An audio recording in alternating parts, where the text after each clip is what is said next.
You just cleared a room out of that.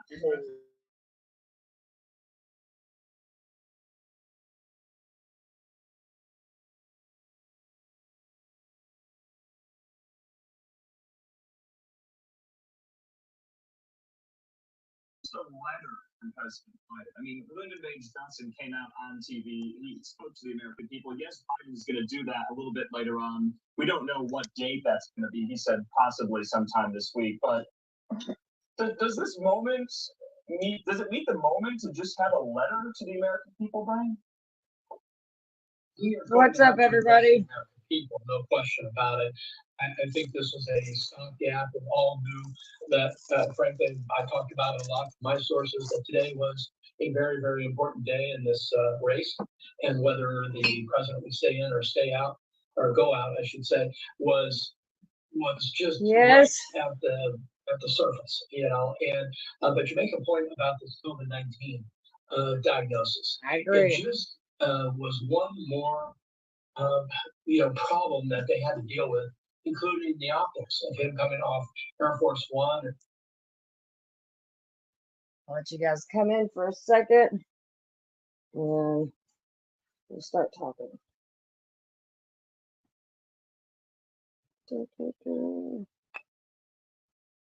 What up, what up, what up, what up?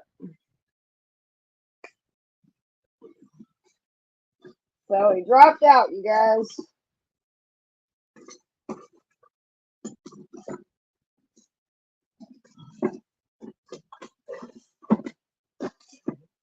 Do you have a pen over there, babe? This is something that put this up. Or anything pointy. Welcome, welcome, welcome. Christina, if you want to jump up, you can. My political partner. Oh, it's like oh, shit. I have stuff up there. I'll use my Andy Bashir pen. My Andy Bashir pen. See that? That's because you get these pens when you help sign legislation and bills into effect. That's what this is. I got a couple of them. What's up, everybody? Matthew, what's up? What's up? I know he would never. Yeah. Well, you know, you guys. What up, y'all? What up, y'all? What's up? What's up? What's up, everybody? Yeah, give me 2 seconds, you guys. I went live, and as I'm in the middle of stuff. Seeger's mom, what's up, beautiful? Food Toy, what's up? Easy, how you doing? There's so much to talk about today. So much to talk about. So I said, just give me a second, y'all. Okay, cool. Good. When they go live, we'll end our live and send everybody over there. But I couldn't wait. You guys. I'm so tired. Y'all give me 2 seconds. I'm gonna mute up for you.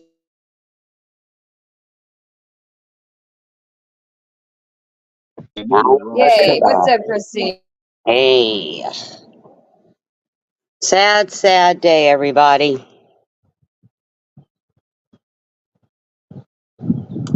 The idea. Yes, also Andy Bashir is in the running, Mafty.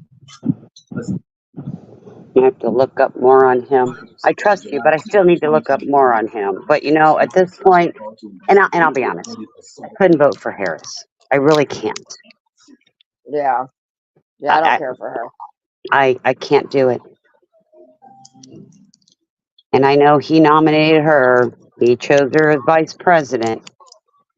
I just think that would be a huge mistake. You know, Matthew, I was thinking that with Newsom, because when DeSantis was running for presidential election, Newsom paid millions of dollars for commercials here in Florida. going after DeSantis. He was afraid. Hey, money. I know, Casey. That's the problem. You know, I'm not real good on wanting Biden, but couldn't do Trump.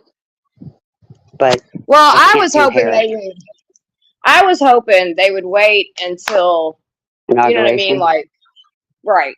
But at the same time, I put this on the Democrat Party. Like, I really do. And they played with their voters. They played. That's just how I feel, dude. And yes, we all get that the two are the same bird and all that kind of stuff. But I talk a lot of shit about the Republican Party, but I'm gonna talk shit about some Democrats today because they knew. I don't give a fuck what they're trying to put out. They knew before that debate that man was struggling. Sure, they did. They knew They've that. known for the last year. We've seen it. We've all seen it. And for them to sit there and do their, people like this, I mean, I believe it's just, we're fucked. And it ain't even we're fucked because Trump's going to win or might win or whatever. We're fucked because if that's how they're going to play with people that believe in that party, that's a real disappointment to America. That's just my opinion.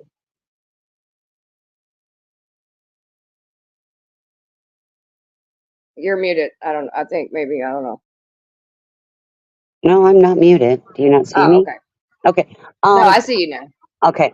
I honestly didn't think he would make it to inauguration. I really thought they would go through the election, and I know then confirm the votes.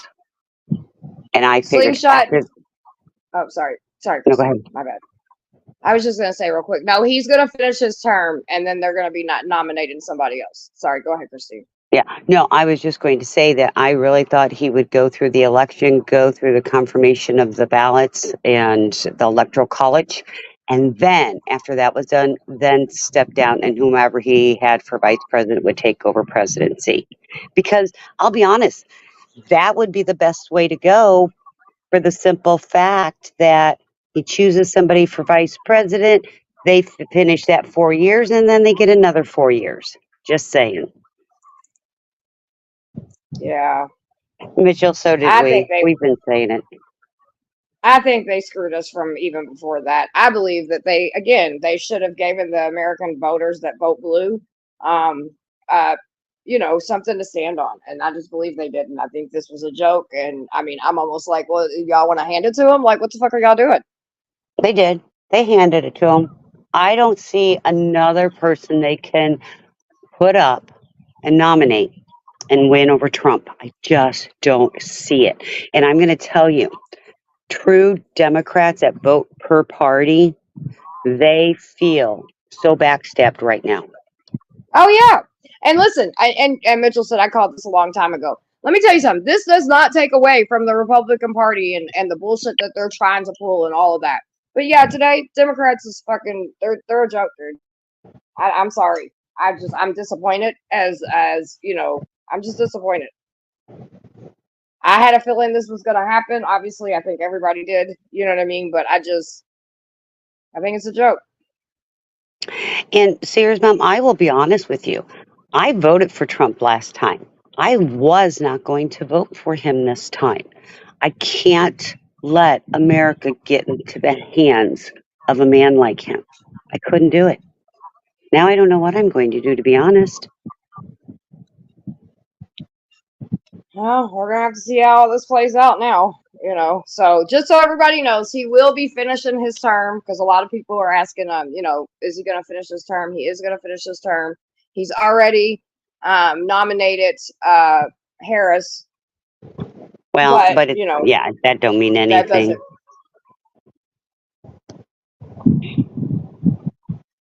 Yeah, it's just, Christine, I have a question. What's your question? When you voted for him the first time, what was the reason exactly politically? That's a good question. And I'll be honest with you. It probably had nothing to do with politically.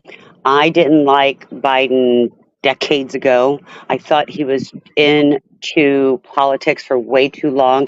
I saw the first time he got voted, some decline in his brain functions. And I guess I chose the lesser of two evils. And this time I felt Biden was going to be the lesser of two evils. I know that sucks.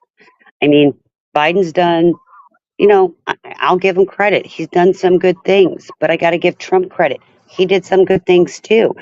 But Trump scares the heck out of me for our democracy. Yep. I agree with that. Our democracy, I'm scared for. I Oh, agree. El Cemento wants the link. I need to post it. Yeah, go ahead. Okay.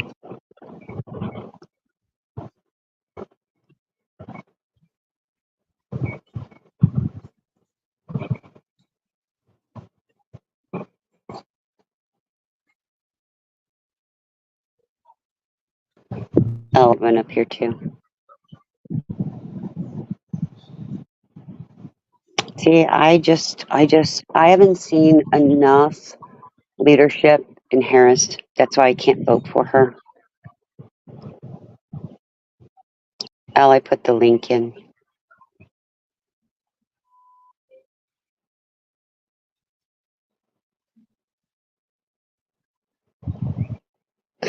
Check the roof and the water tower, food toy. Check that water tower too. Why don't you station somebody up on that water tower?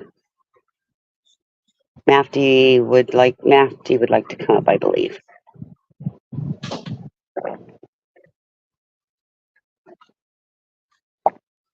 I think Summer would be okay with that as long as we're all respectful. And Mafty, I don't see you being disrespectful. But I know Summer stepped away. My bad. What's going on? Mafty would like to come up. Yeah, everybody can come up. Just be, Yeah, that's why I said be respectful. We're all going to have different opinions, and the problem no is races, no bigotry, and no drama from other channels. But if you can do that, you're more than welcome to come up. I know you are. Mafty's always been good in here. Hit the link. Yeah, that's what I said. He's more than welcome to come up. Mm-hmm. Did you drop the link? Okay, you dropped the link. I did. Yep. So that's why I said make sure you check the roof. Well, I want him to check the water tower. Oh my God! Did you hear? I was watching that today too, girl. Yep, I watched it. I think 2 days ago. I'll tell you now. I said it today because the gunshots sounded different and they sounded weird. Now I thought it was. Now obviously, when I found out the distance and all that kind of stuff, I was like, okay, it makes a little bit of sense. But the sniper only took one shot, and they're not lying. It did definitely sound like more than just one gun, more than just in different directions. Yep. Yep.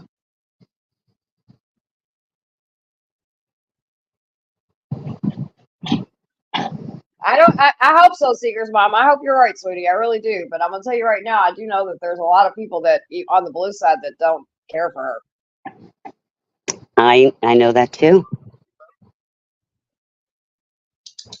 And I have a Dem in my house right now, and he said there is no way he would ever vote for Harris. Yeah, I know a lot of people that say that. So I feel like they've made a shakbongle out of this, and I just wish they would have done better in this whole situation. You know what I mean? So there's a lot of people. Yeah, I agree. There's a lot of people that don't care for her. A lot of young voters, a lot of older voters. I know a lot of, a lot of different people that don't really care for her. Yeah. Mitchell says, I like Kamala. Even the middle-aged voters are against having her nominate. I had an issue with, it's just their track history that I've always had a history with, So, like I said, as we all know, I stand more on the humanitarian side than anybody. I get that, but the retained Joe voters, she's the best. We'll see. I hope. I just feel like that there was too much play in some sense with the Democrat Party playing I just feel like they appreciated their voters and shit a little bit more, because this is ridiculous. Now everybody's just ever since the debate, everybody's been in a shebangle, and now we've got all this other stuff going on. It's just I know they should have fucking got their shit together better. And I'm just worried that I've been worried since the debate, really. You know what I mean? I think a lot of people have been worried for the debate since the debate. Yep. No, I'm not still vote. I'm just FYI, I'm not voting red. So, there's that. But what's up, Elle? How are you doing, babe? Good. How are you guys? Sorry, I was having a little I'm trouble logging in.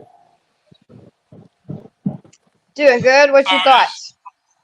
so is everybody clear on what happens now, or should I give a little bit of a breakdown?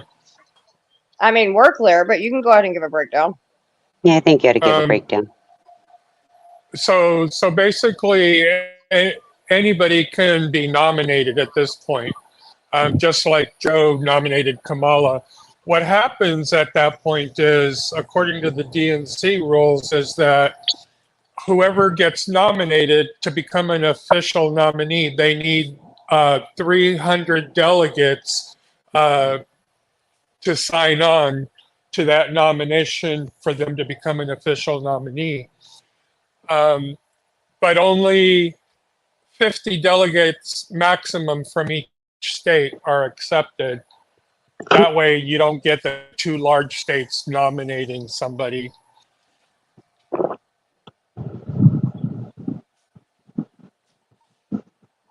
Yeah. And then the delegates have been released from having to support Biden. So then at the convention, the delegates will vote, and that's whoever wins that will be our official nominee. hmm I kept saying that, it's because Biden's president doesn't mean he was going to be nominated. More than likely, yes. But I don't know. Well, now we'll just have to wait and see what happens with the nominees. I do know the only thing that fucking Kamala's really said that I, she does like Andy Bashir. I do know that, from my understanding. And I think there's two other people she's named she's like, but I can't remember their names. I hope who Kelly is. I know who Kelly is, but he doesn't impress me. I've seen a whole lot of tyrant faces accountability under Brian. I don't see it happening under Trump. Oh, Susan, I 100% disagree with you. Oh, yeah, I'm sorry. I read that wrong. I apologize. You're right. Nothing's. Okay. I was like, I know. I read that wrong. Sorry. I caught myself. No, you are. Susan's 100% right. We're going to see more yeah. tyrants. We're going to see our democracy dissipate right in our hands. Oh, Matthew, I agree with that, Matthew. I agree that we are going to. I believe we're going to be in a war soon. And the reason why I think that the way they just put the things back in where people could be drafted, the way the economy is, the way there's a bunch of little bitty things going on. I believe it's a setup for we're going to be in a major war soon. I do believe that. That was my fear when we dropped my granddaughter off for her to go off to basic training. I knew she'd end up in a war.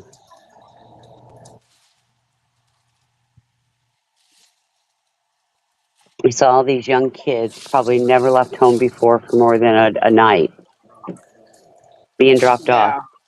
Yeah. It was sad. I cried. I haven't cried in so long.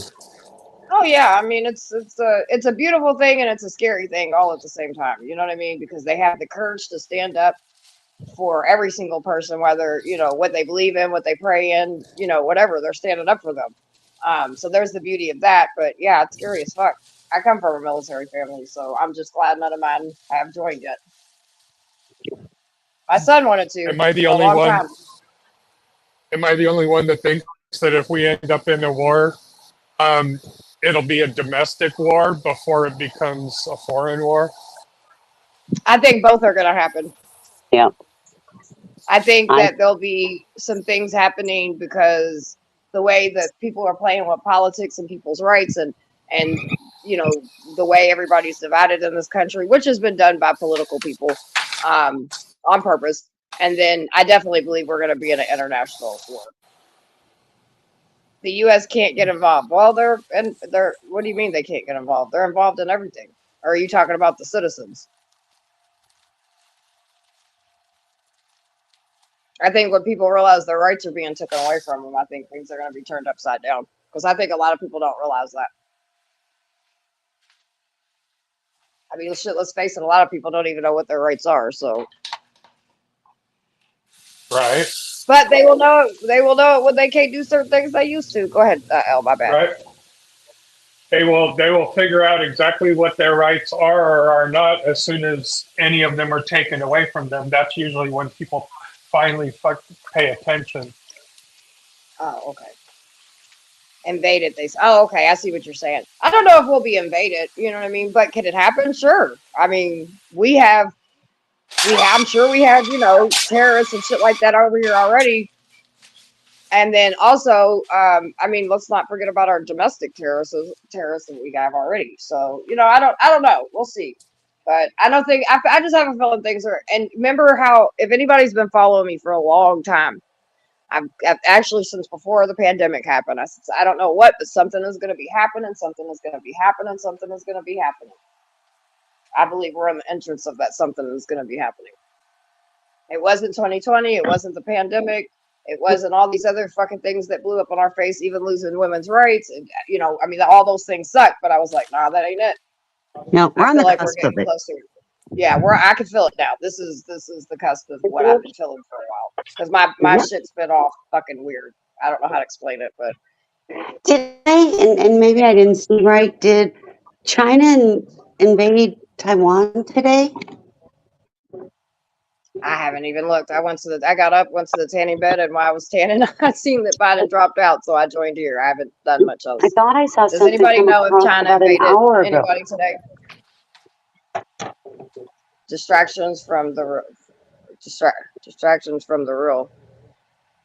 Yeah, if you look at global history, every empire has fallen. 100%. 100%. It takes about 200 to 250 years, and every empire falls. And look at where the U.S. is right now. Look at how many We're on years, the how anniversary many of that. centuries. Yep. Mm-hmm.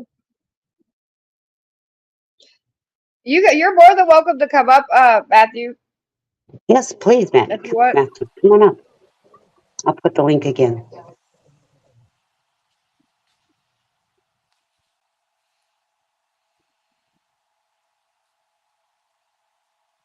Everyone ignores is that Roman fell because it couldn't adopt its placement. There we go. There's the stream link. Stream link. People think the American people or I should say the government thinks the American people are stupid, and we're not. We're not. Mm.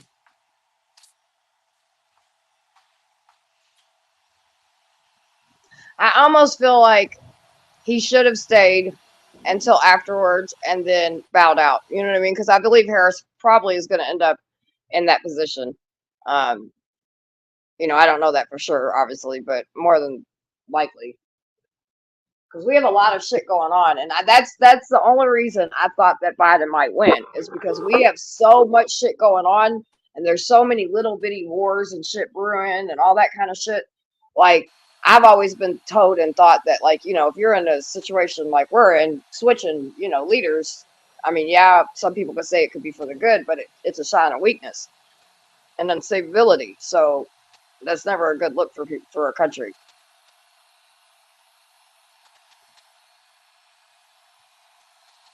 Sorry People about the say noise Trump in the didn't have any background. wars, but when you kill people like the head leaders of Iran and different things like that, I mean, I don't know if that tagline really sits well with me because I don't know how true that is. I mean, he has a whole hit on his life because they were a part of killing which he was a really, really bad guy. So, salute for him being dead. But,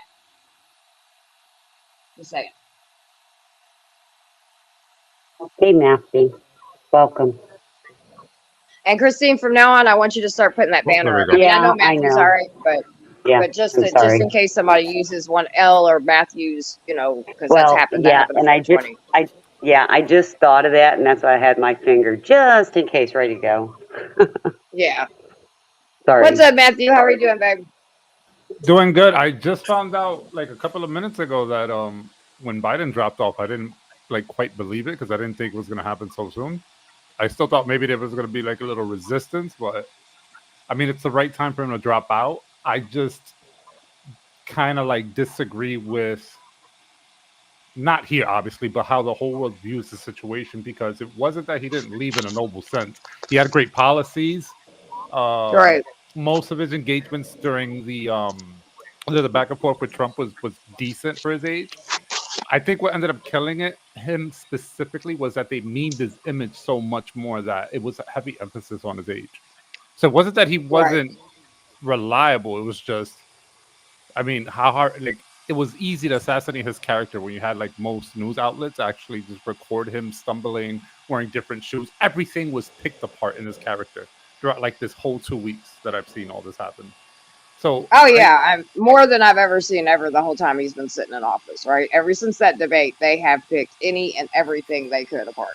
exactly, and I just think that doesn't do him any justice. But I do believe that, I mean, what is he, 86 now? So Yeah.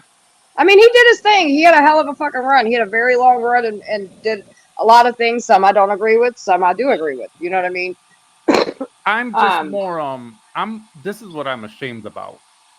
I'm ashamed that we're starting to get people that claim to be a liberal Democrat, even a centrist, and the only thing they say is, I love my country, and I always have to bite my tongue, because my rebuttal is always going to be, well, if you love your country, why is it that you're leaning towards Trump when obviously the writing's on the wall? The right. majority of people that are having these conversations, they're well within their 30s. They have life experiences already. So it's mind blowing for an adult to sit there and try to justify some of Trump's points. And it's kind of like, you do realize everything you're repeating is off of a script you got somewhere from a very like right leaning like political news outlet. And these things have already been debunked and already been spoken about. But it's as if people keep running with the same narrative, and they just seem to be like to think this is inherently the truth, everything else is false. And I think that's what's disheartening about this whole like thing that's happening right now with the US. Well, you know what's crazy to me is like I've talked to some people because I'm really big on being I like talking to both sides, right? I like talking to people that, you know, believe in Biden. I like people to talk about that, I just like those conversations because I don't think there had that many, right? Because I want to see where people's minds are and why they stand by what they stand by, right?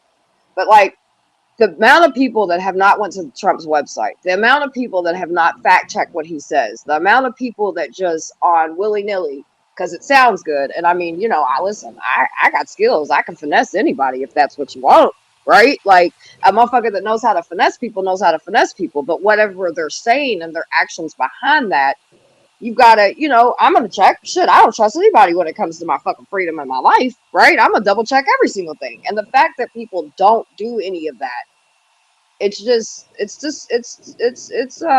alarming to me a little bit. You know what I mean? And the same thing goes even with if you believe in Biden. But I also see people that'll argue with people and they don't even know what they're arguing for. They just, like Biden because everybody likes, somebody told them to like Biden, right? Like understand why you like the person you like. Are they passing policies? Are they representing you? Are they, understand it, but also go and check what they're talking about because you can have feelings all day, but feelings always get people's lives fucked up. In my opinion. It's kind of akin to I don't know if you ever heard this before. You ever heard like people when they say, I don't vote because I feel like my vote doesn't count? You run Right. across those, right? Okay. Mhm. So I think like if people wanted to get a point across specifically, you start rerouting a lot of, like, let's say for example, whether it be Trump supporters or Democrats, and you start, because there's no longer conservative party. It's now the party of Trump. Conservatives have been pushed to the side. Many political commentators have Agreed. probably agreed to this up to this point, where it's like it's no longer the traditional conservative party that we're all used to knowing that wants to strict government for specific reasons. These guys just want to dismantle it entirely because that's how you could exude most of the control. But one of the things I would like to point out is that what doesn't make sense about this election, specifically around when you're voting for the Trump party, is that the majority of people will honestly start to say things like the things we typically like to hear, the cute words. They'll be like, well, I love my country. I want what's right for us. I want to do this. I want to do that. But then when you look at the party directly, you look behind the scenes, you start to see like, okay, this is not the party that's being portrayed on the media. Because anyone could go on any YouTube or any news article, they go down to the comment sections. The majority of people there are going to be conservative. They're right out about it. So along with that comes with all this racism, rhetoric, all this negativity. So my question's always been right now is that what's the appeal to Trump? And if there is an appeal, it's tied to negative emotions. It has nothing positive behind his like his political stance. There can't be. For someone to sit here and to say if we vote for Trump, it's the right thing for America, that doesn't make sense. Right. Yeah. It's I don't know, man. And like I get where people, because like I've sat back and I thought about this because as we know, my husband is a Trump supporter. You know what I mean? And I'm like, why do people? What is the infatuation? And this was in the beginning, right before, like why he was running last time and all that fucking mess. And I'm like, I just don't understand it because like there's so many things that if you even just listen to some of the stuff he says, I'm like, dude, really? Like you make fun of veterans, just all of it, right? I don't get it. I do. But I get it. But well, I'll let you touch on that in just a second, because I would like to know. But fuck, my ADD. Sorry. Sorry. No, you're okay. You're okay. It's me. I don't know, dude. I just don't understand. I just don't understand it. It just, oh, I know what I was going to say. And so I was like, why is that? And then I would listen to people. And the main thing people were saying in between everything was, I'm just sick and tired of the government not caring about me. And he's not government. He's not a politician. And I was just sitting there and I'm just like, when I go get my hysterectomy done, I don't want an eyeglass doctor removing my uterus. I want somebody that is very skilled in women's health and all that good stuff to make sure that I come out nice and safe. You know what I mean? I get the term of I'm tired of politicians and we need an overhaul. We need an overhaul, right? And I get it. We do. The overhaul is we need all these old people to fucking get out of office and get people that understand the time and age we live in today on both sides. Not just Democrats, not just Republicans, on both sides. That's the overhaul that we need. Slowly but surely, we're getting that, and more people are understanding, and some of these people are slowly like a turtle getting voted out. But, like, I don't know, man. Christine, tell us why. That would be great. So I'm going to tell you why. And that's what you said is part of it. Okay. People looked at him as not a politician. Okay. He's not a politician. We're all tired of the politicians. They lie to us. They cheat us. They steal. They do everything that we should not be doing. Those are not role models. Those are not leaders.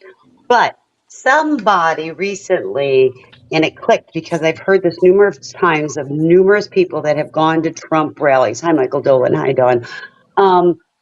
You've watched a Trump rally on TV. I've watched a Trump rally on TV.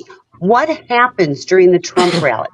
Loud music. Everybody's having, smiling. They're in warm areas. So it's a big party. And they see this. Look at his turnouts and look how many he has. People see that he's out there and they're still in their mind. They're not politicians. And he is such a smooth talker and has been all his life. He's convinced us. He's convinced these people because these people are looking for desperation in health and happiness. And they think he's the one that's going to do it. And it's the big party. And you know what else that gets me though? Because we talk about Trump a lot. We talk about Biden a lot. But it's the people also in the other politicianal roles that's supporting some of the shit. You know what I mean? I don't know, dude. Like, I just look at if people looked into laws that are being tabled that might be passing or whatever, or what have been passed, or what's due to pass. Most people don't know any of this stuff. If they went and looked at this stuff and the way people are playing with our rights and our freedom more than ever on both fucking sides, like, I don't get it. Like, when are we going to turn the fucking TV off, stop listening to CNN, stop listening to fucking Fox, and really start digging in and looking and seeing what the representations of what these people are talking about? Because Trump and Biden all day long, we can, whatever. You either like them or you don't, right? Fuck them. It's the motherfuckers that are in the Senate and all that are in these positions that are radically, passing some of the shit that is really truly affecting our fucking rights. We got a gist of that in the last couple years, when they took women's rights away, and especially, the homeless stuff. And we talk about the homeless bill that they passed, but a lot of people also don't understand that was a criminalization bill. That whole bill was, right? Yes, it was. So in these states that this is happening, like, there's all kinds of severe, like, criminalization laws that have been passed that people don't even fucking know about it. The only reason people know about the homeless stuff, because half the people when that passed was like, oh my God, I didn't know about it, is if you listen to advocates that were fighting, which obviously this channel does clearly, and was a part of getting Kentucky to be a part of the group of number of people that got it to the Supreme Court. But, like, we have to start fucking paying attention, because it doesn't matter. Trump's going to be gone in a little bit. Whoever the fucking next Democrat person's going to be gone in a little bit. And we're still left with the same fucking problems. We got to do better as a country. We, the people, need to do fucking better. We'll argue with each other. Real quick, when you go ahead. When you finish. Damn, you caught me off guard because I was gonna let you finish. Oh well, here I'll let you get your question together. Okay. But we as people have to do better. We and I always talk about this. We will sit here and blame the government for all kinds of shit. We will say this. We gotta fucking take accountability, because we have allowed them to do the things that they're fucking doing. We have allowed them. We have sat back and watched Fox and CNN and been busy with soccer games and work and all this, and I get it. But if you got fucking time to sit here and bitch at each other and disown family members and stop talking to fucking friends because of fucking power, then you got time to also fucking get a little bit more involved. Well, most people are talking out of the side of their fucking neck and just listening to pinpoints that CNN and Fox is fucking giving them, and then they go out and trash each other all fucking day long. My bad. Go ahead. And you and Mafty hit a key point. And I'm older, Mafty. Trust me, I could probably be your mom. But it is. They have you can. I'm sorry about that. No, I probably could be, but I don't think like that old person. And I'm not sorry that I don't. I'm truly not sorry. But you also have to remember that for some reason there is such a division between your middle age and your older ones and your younger ones. I mean, I have children in all different areas of the cycle. So you have a really tough time doing this, and you do have the older ones. You've got the older ones making decisions for us who miss what it used to be. Not what I can do to change it, to make our lives better, but you've got these older ones that are so influential on what it used to be. And Trump has even said we need to go back to our old values. Well, okay, fine, but you can't throw the newer, younger values out that believe differently and think differently. How are you going to connect all of us? Sorry. Okay, so I wanted to put something out real quick. So I believe, like, at the surface level, all these points are like surface level, right? But I think at the core of the issue is it comes down to the thing that I think most Americans have been arguing about since the inception of the country, which is, would you rather have a government that's big and has more reach, or do you prefer a government that is small with less reach? And obviously both has its pros and cons. So anyone in the chats could give me their answers, but what I'm ultimately trying to say is that when Summer speaks about, for example, we should fix the homeless issues, we should do this, we should do that, that requires a big government. That requires a government that's able to pass certain restrictions that otherwise it wouldn't be able to pass, that to some Americans may seem intrusive. But those loopholes are going to, or the way those policies are going to be set up, it's going to allow the government to do more things. But on the other half of that argument is that you're going to have people that are going to say, well, if the government's big and it's given more tasks, because the role of the government now is becoming more predominant in its interactions with its citizens, is the right thing to do is to give that government that power. And then that argument stems from depending on what administration is involved. Because then let's say, for example, someone loses an election, the pendulum now swings to, let's say, a conservative power base. Now, since they have all the influence, now they could go and say, well, we're going to roll back everything that was done within the last 8 years of administration, and we're back to square one. So we have to ultimately decide exactly what the country needs. Does it need a big government where the government could then regulate and decide, well, these are the issues we can solve because we own most of these, these sectors. Therefore, we can impose our will and say, well, we're going to take this land, we're going to build units on it. People have affordable housing. On the opposite side of that, with a smaller government, they won't be able to do that. It's going to be left to everyone for themselves. It's you work, you make your money, your merits are based on how much income you're making at the end of the year, how much taxes you pay.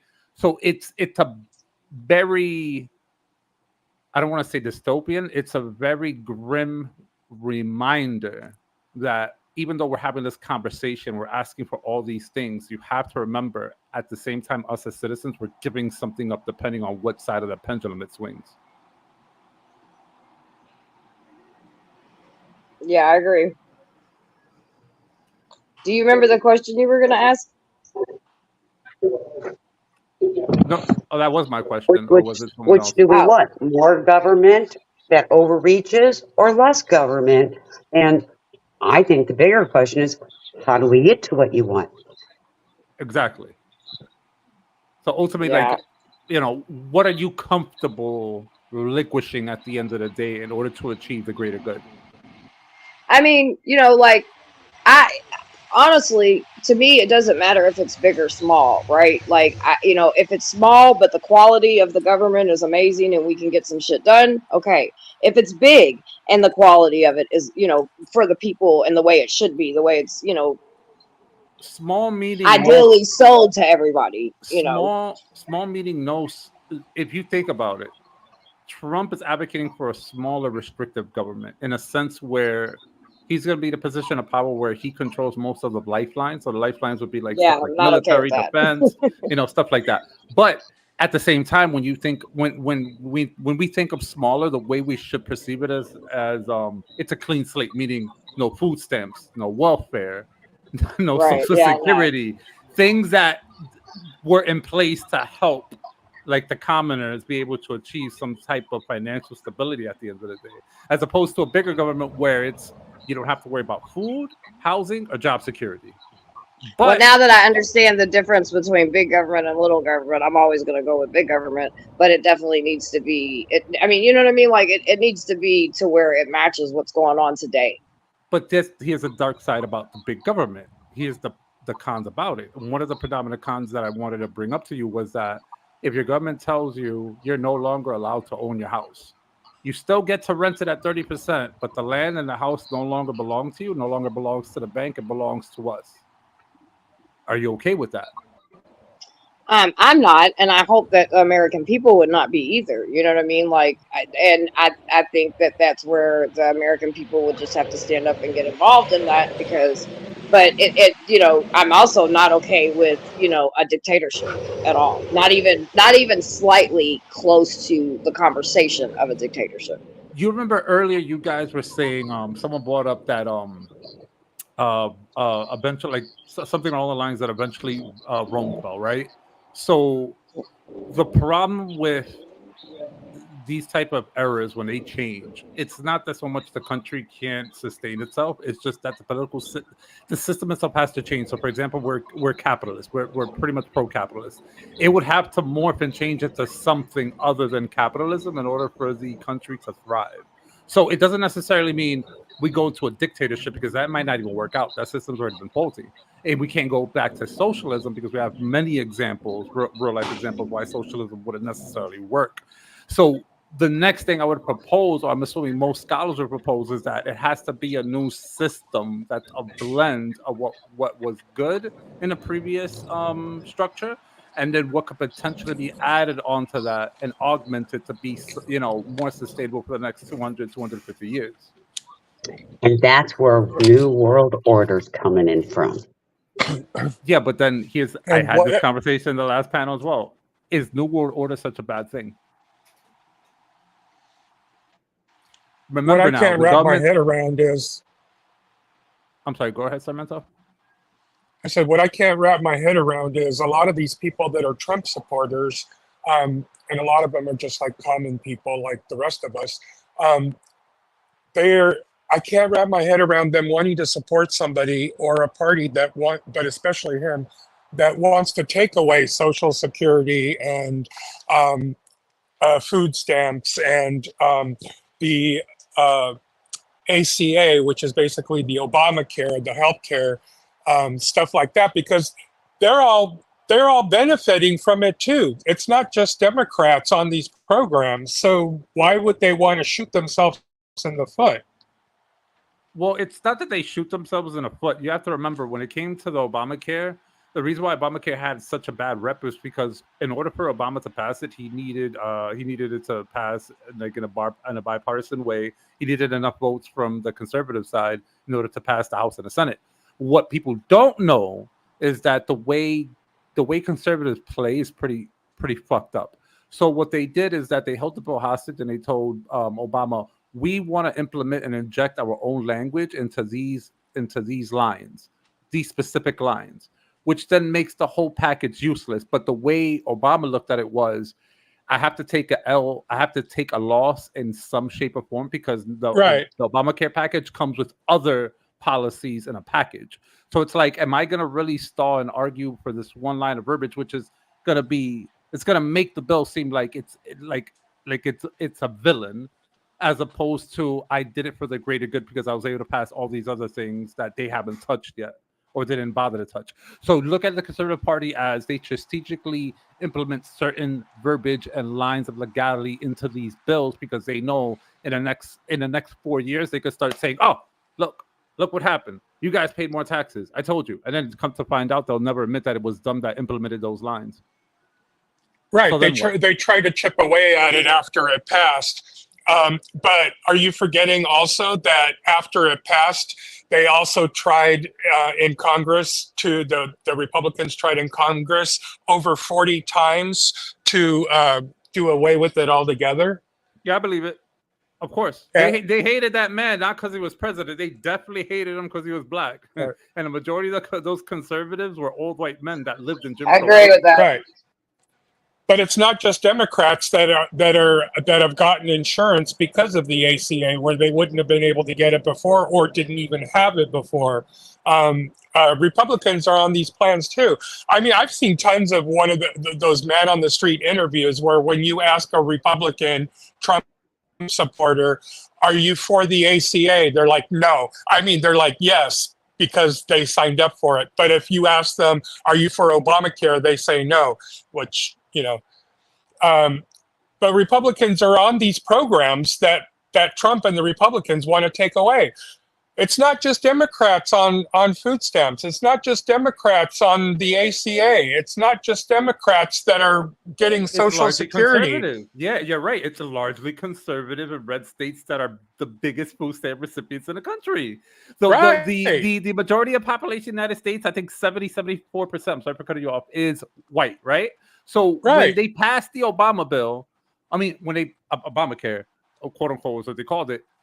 What Obama was trying to do was he was trying to give healthcare to a part of America that was disenfranchised and long forgotten, which was the poor white population base.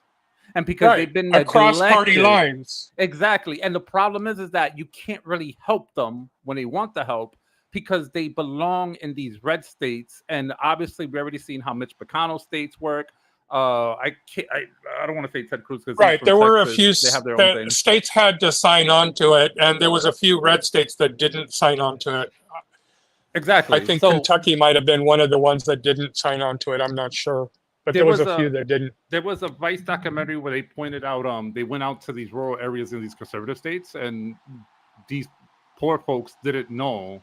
Like, they were asking, like, I wish I got healthcare. I wish I can get dental care. I wish I could get this. We've been trying to give them this for a long time. Right. The problem is that the argument either goes two ways. We don't have enough money for it. And then, mind you, the last 2 years, the United States was projected in profit 34 to 37 trillion in a year. That was the projected profit. So right. How do we have a huge deficit when we're making so much money, where we're actually netting a net positive?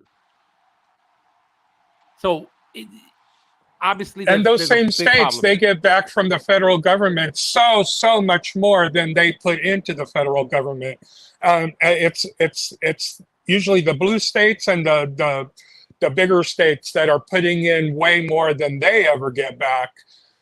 So that's a form of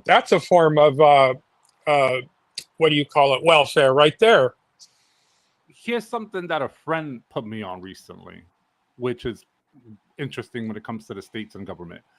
So the reason why there's an incentive, we're led to believe by the family courts that child support exists to take care of the kid, right? That's their morality behind it. The reality is that what's happening is that there's a federal law.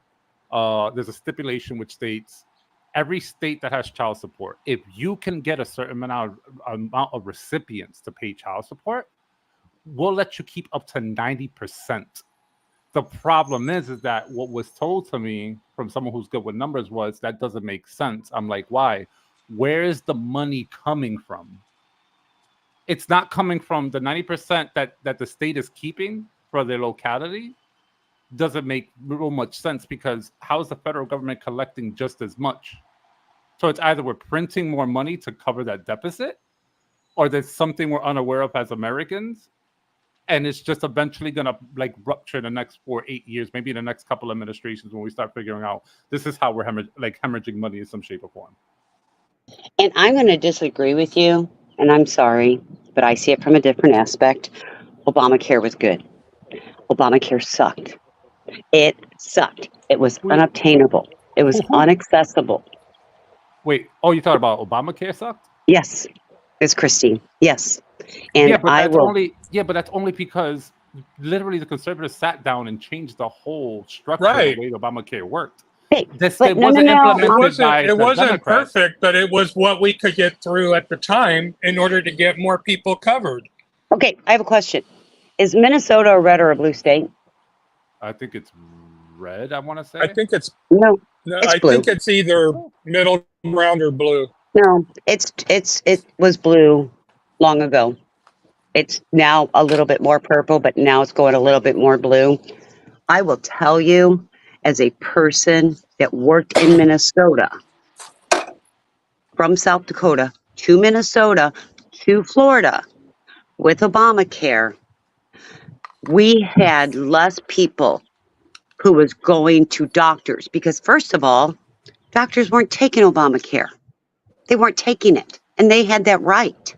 So instead of being able to afford healthcare or to go see a doctor, they all came to the ER. That is when your ER waits started. 15 hours, 18 hours, a whole lobby, hall room beds, because you couldn't do anything because an ER Christine, across the country. That has Christine, nothing to do with the these millions president, though. of That has people, everything to do with these the millions of I'm sorry, go ahead. these millions of people that didn't have insurance before Obamacare or ACA or whatever you want to call it, and that couldn't get in to see doctors because they didn't have insurance, where do you think they were going? They were going to the emergency room. But until Obamacare went into effect, we didn't see as many. Our ERs weren't using hallways across the country, mind you. Not just one city, The ones not here just were. one state. Yeah, but that sounds like it's an AMA problem. It's not. I don't think it's a presidential problem. It's not an AMA problem. Yeah, I mean, it has to. It most definitely is an AMA problem, because now we're talking about how the insurances are allowed to do and what not to do. Because at the end of the day, you have to think about it. They passed the bill, yes, but it's ultimately up to the insurance and the AMA how they're going to process all that information, and they can do it in a way. But everybody had that sense. Oh my goodness, I'm going to now get insurance. So, and I will tell you that once you started work in a full-time position, you didn't qualify for Medicaid. Okay, so everybody thought they were going to be able to afford Obamacare because that's when it was originally put out. Affordable. It didn't. It fell on its face. But what exactly is that? Okay, so going back to Did earlier. Florida sign on, Or are they one of the states that didn't sign on? I don't think they signed on for Obamacare at all. Because I think they don't know what rejected it Christine is entirely. talking about. I don't know what Christine is talking about because I've been to the emergency room throughout the years, and I personally don't have insurance, and I'm a business owner and still couldn't afford insurance. So I had to go to the emergency room, and the waits after Obamacare in the insurance, I could get in and out a lot faster than before Obamacare. The waits were much longer before then. Can I ask a question? Hey, everybody. How's it going? Hello. Is anybody on this panel, does anybody have Obamacare here? I mean, I have Medicaid. Is that Obamacare? Nope, No, no. Oh, then it's I'm not. too poor for that. So I have Obamacare, and I have one doctor who is in network within a 50-mile range. You just answered the question. Just so you know, I think she just answered the question. It has to be an AMA thing. It has nothing to do with the president. Well, It's an but insurance it's- company thing. It's an No, insurance company thing. Exactly. If they're going to do, if anybody is going to say this is great, then they need to make it so doctors. There's got to be some way that the doctors get an incentive to be able to take on these people that have this insurance. I'll tell you this much, Andrea. Because in the individual states, the insurance companies could decide whether or not they were going to participate also Yeah. in She's in a Obamacare blue and offer state, though. plans. I'm in a Which blue state is state. that? Yeah, I'm in California. And it's horrible. Yeah, but it's like that even in New York City. I'm- I guess It doesn't guess- matter. I'm just saying I'm talking about Obamacare. I'm not talking about the president. I'm talking about the insurance.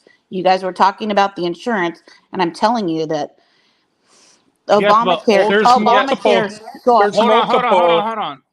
Insurance Yes. companies in don't- California. Everybody, I'm in let's talk California. one at a time. Let's talk one at a time, everybody.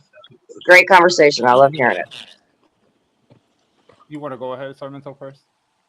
I said I'm in California, and there's multiple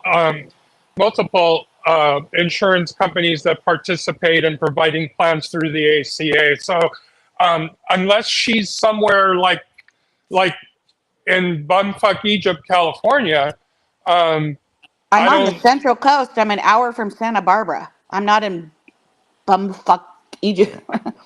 No. I'm right here in Silicon Valley, and Mhm. when I went to go sign on, I had multiple plans offered to me. I had at least 5 different plans by 5 different companies offered to me to choose from. Right. Well, that's great that you had the advantage to be able to choose your plan. I So you in unfortunately- California, you should have the same.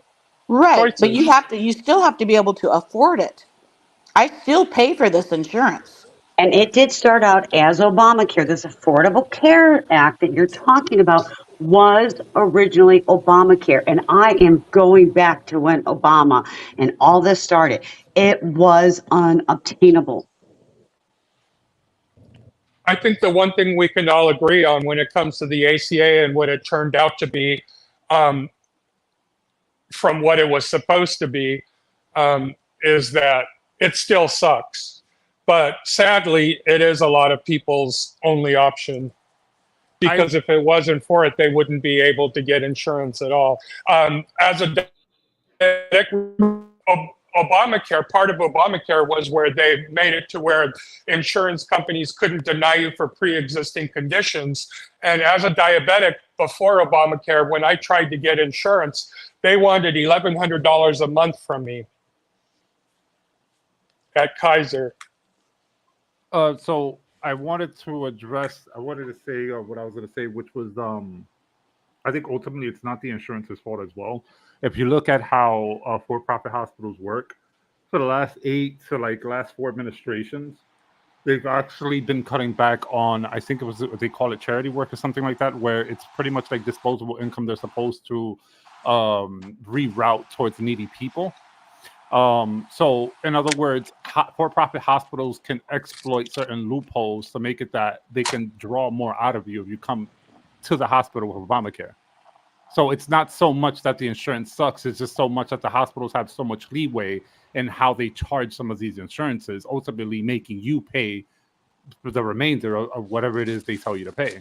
So that's not necessarily that the insurance is bad, but to touch on Christine's point, if Obamacare did more good than bad, wouldn't that had sufficed the whole conditions of, you're willing to give something a little bit more in order for other disenfranchised people to have healthcare that otherwise would have not had it? So I'm going to tell you something. Sorry, I will calm down because I get a little heated when we talk like this. So I live in Florida right now, and they've been changing the Medicare or the Medicaid and who will qualify, and they're trying to change it to basically nobody's going to qualify for Medicaid. But I will tell you one thing that has always been in Florida, and I've been here 17 years maybe. Every child under the age of 18, as long as the parents, I think if you're a single parent, one income coming in, it is maybe like $60,000. If you're two income, it may be like $100,000 that you can make. The most a family will pay is $25. And what happens? You apply for Medicaid.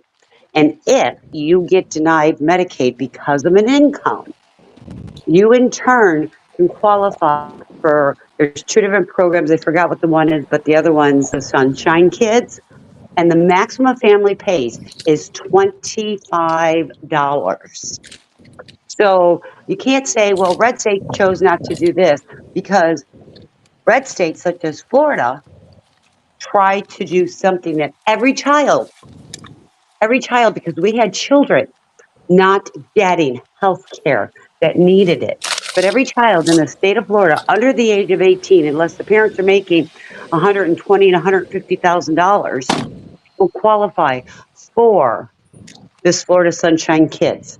And that is what was, and this all started happening after this Obamacare, and families were having children without insurance. Yeah, it sucks as adults, but they did go after one population.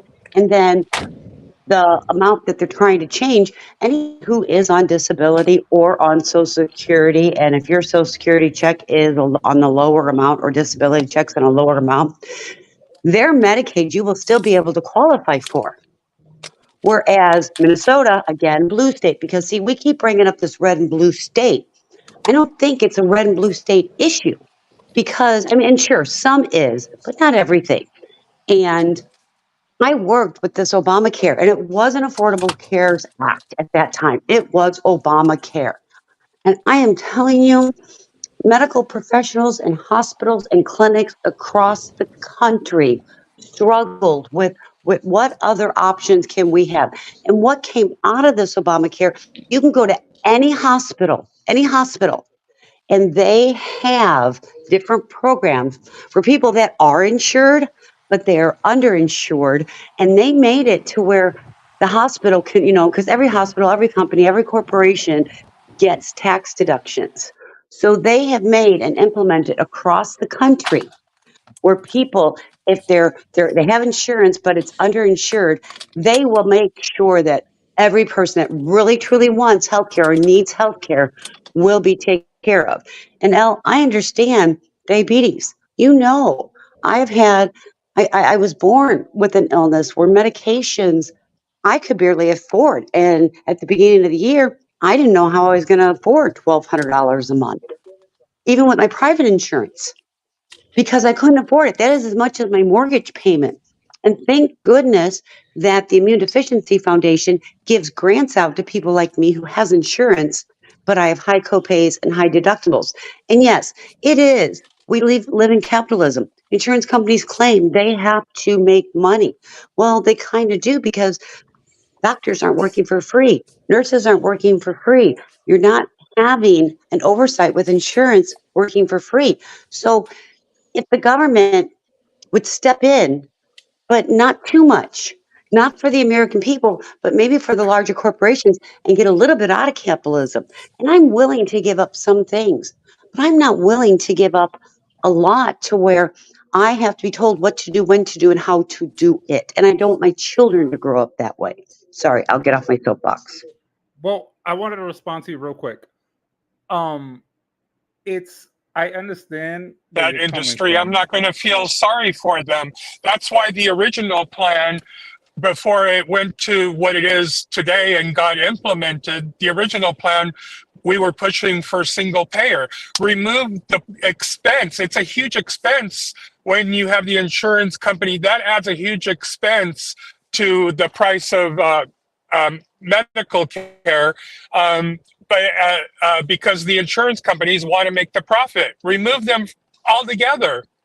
Let them go find something else to do, something else to insure. Yeah, but Sarmento, that's Healthcare is a actually, right. but I don't have a right to drive a car and to insure a car, but healthcare is a right. But It should be.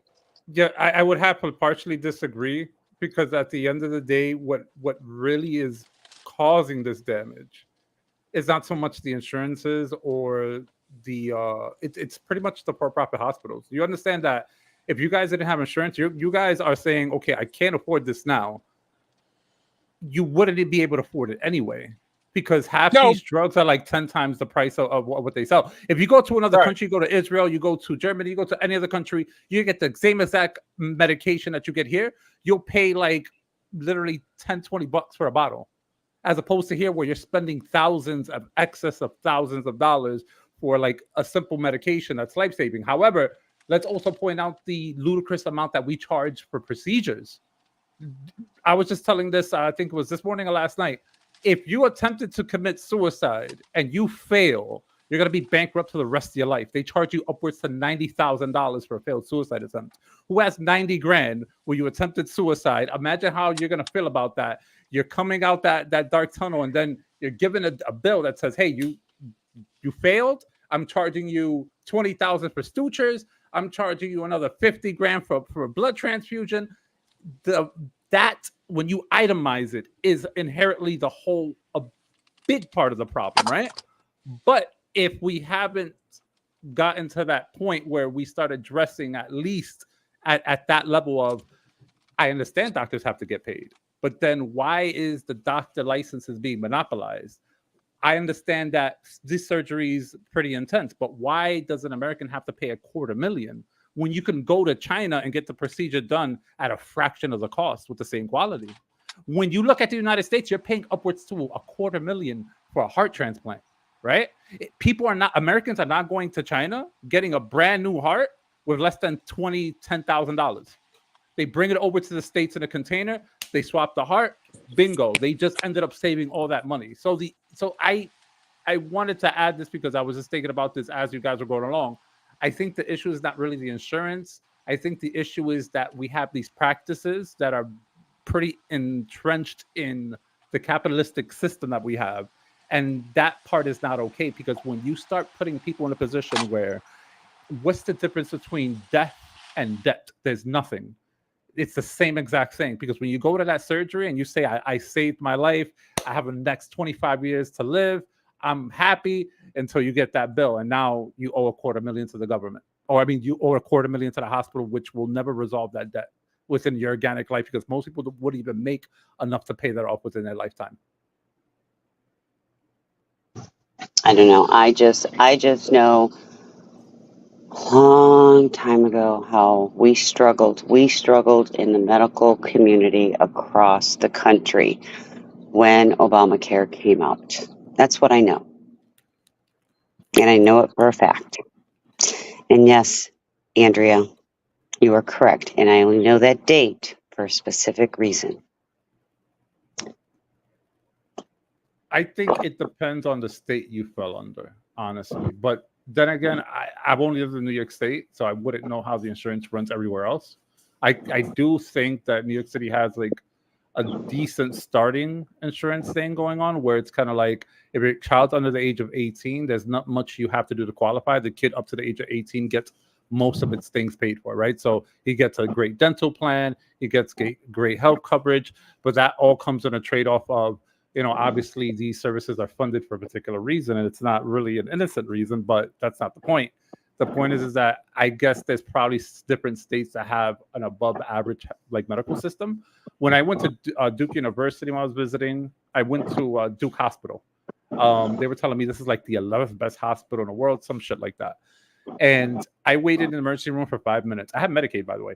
Waited in the room 5 minutes. The doctor checked me out, pretty much gave me a determination right there. It said, yo, if you would have stayed another 2 days, we would have been able to done this procedure for you.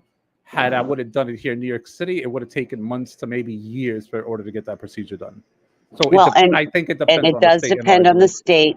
And reason it depends on the state is A, population, B, accessibility to physicians that do it. If you go to Mississippi, you're going to wait a whole lot longer. You go to Duke University, just like if you go to a Mayo Clinic, you realize that they only normally see the best of the best, and they have huge donors that help contribute to that. I would have loved to have worked at Vanderbilt or Duke or one of those facilities because you weren't overworked and underpaid. I'm just saying. I just didn't live in one city, one state, or one hospital system. We're talking 3 cities or 3 states, numerous cities, and numerous hospitals. And because I was in an alliance with the medical professionals, we had the same problem across the country. Everybody was having it. We didn't know how to fix it. And part of the ways that they did is, yeah, they're tax cuts, but it allowed hospitals to help people pay for what needed to be paid for instead of going bankrupt over health care. Does that make sense? Do you think that isn't partially due to the fact that most doctors don't have their private practices? And they have to rely on, like, let's say, like an actual hospital because it Correct. removes the legality and the Correct. responsibility? 100%. And I will tell you, because I have struggled with healthcare professionals, with working as a healthcare professional, and with as a patient as a healthcare professional. And it's next to impossible to find a doctor or find a hospital almost across the entire country that isn't on a schedule. You get to see this person for 15 minutes, and then you got to go to the next one. And these doctors don't want this liability because the country's a sue-happy country. I mean, if they take some of these lawsuits and throw them out, but how do you do that when somebody's life has been taken or the limbs have been injured? So there's this catch-22 with the double-edged sword. And one of the other problems is more healthcare professionals, and I'm talking from CNAs to nurses to physicians, are now have been afraid to work because of all this. And that's why you're seeing more of the shortages. There's been a shortage of medical staff since like the 90s, late 80s into the 90s. There has always been a shortage, and it just started getting worse and worse. And now people don't want to do it because of the way healthcare is. And then I will share with you, I don't see a doctor that is in a healthcare system because of liability. My doctor is what they call a concierge doctor. And I'm telling you, you're going to see more of this going across the country. And I think this is one way to start helping healthcare. I pay X number of dollars a year. I can see this doctor. I get like 6 visits a year, and I can have unlimited text, unlimited emails, unlimited phone calls, unlimited Zoom. And she coordinates all my specialists and all my medications together. And I'm telling you, she is an excellent doctor. But the problem is we have such a shortage in physicians going across the country that my doctor only takes X number of people. And once those slots are full and nobody leaves anymore, we all stay with her. But once those slots are full, she takes no more people. Well, if this healthcare system would implement something like this without the government mandating, and that goes back to we the people got to take care of one another. But it's so hard to get everybody on board with that. Sorry, go ahead. No, I agree. I think what fits us now as a society, I think with the great thing about Bernie at the time. Was that even though that he was running up and he didn't really get nominated, him and Andrew Yang pretty much like dominated like the conversation when it came to UBIs, universal healthcare, and universal college, right?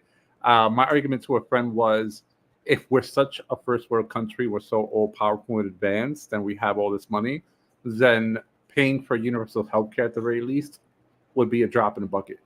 But I think it just goes back to how the country extracts as well. I mean, everything is taxed, obviously.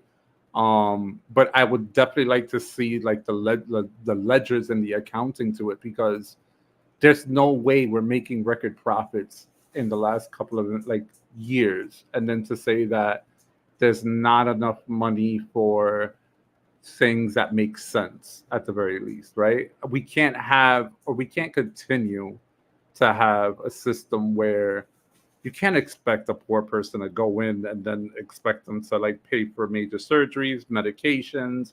It's not feasible anymore. Inflation's one thing, the way that money's made is another, and the way people start acquiring their wealth is just, it's no longer the same. 6 figures does not get you by in New York State. I think the last thing they said was, in order to live in New York City comfortably, you need at least $186,000. I heard around 400,000 is what I've heard.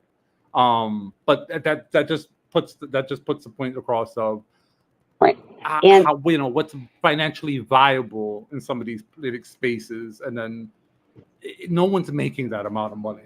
No way. Not everyone, at least. No, and here's the thing.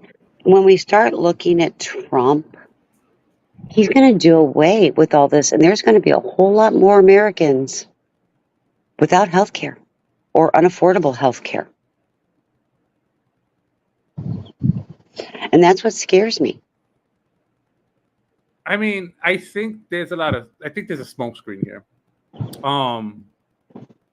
I don't know if you would agree with this. You remember the whole, I mean, when Trump re-ran now, when he was going against Biden, one of his major policies and talking points was the whole immigration thing, right?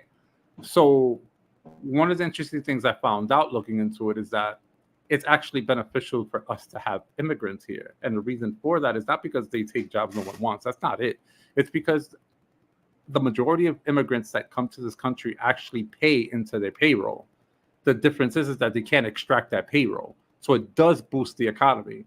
But then you have politicians that will then argue and say they're coming over here committing these crimes, this and that. And then to find out that immigrants only account for a fraction of the crime in any particular region, and the majority of crime is committed by citizens. So what I mean to say by all this is that I think the American public, or a fraction of the American public, is being persuaded with a smokescreen. And in that smokescreen, they're being told there's a boogeyman, but the reality is there's none. I think we're wrapped up, at least the large voter base is wrapped up on this emotional high, where I understand people are becoming selfish because times are hard, but the things that are happening now is not inherently hurting us. Besides, other points like we spoke about last time, we want to close borders because we don't want terrorism crossing through. Asylum seekers are one thing, but we wouldn't necessarily want like a malicious actor crossing the border and doing something to our citizens. Obviously, we wouldn't want that, but it's all these things that are intertwined and they're entangled in a way where it makes it harder to untangle these issues and separate them. And I think that's the problem we're having now in America, where we're not willing to separate things into its own category, and we're expecting that someone can solve these issues in one fell swoop, which is possible with like an executive order, but it's not the right play, or it's not the right chess move, because inherently it's going to end up hurting us in the long term. Enough executive orders to make him a dictator, just saying. Oh, I agree. And people are saying, oh, that's not true. Yeah, it is. You all need to pay attention.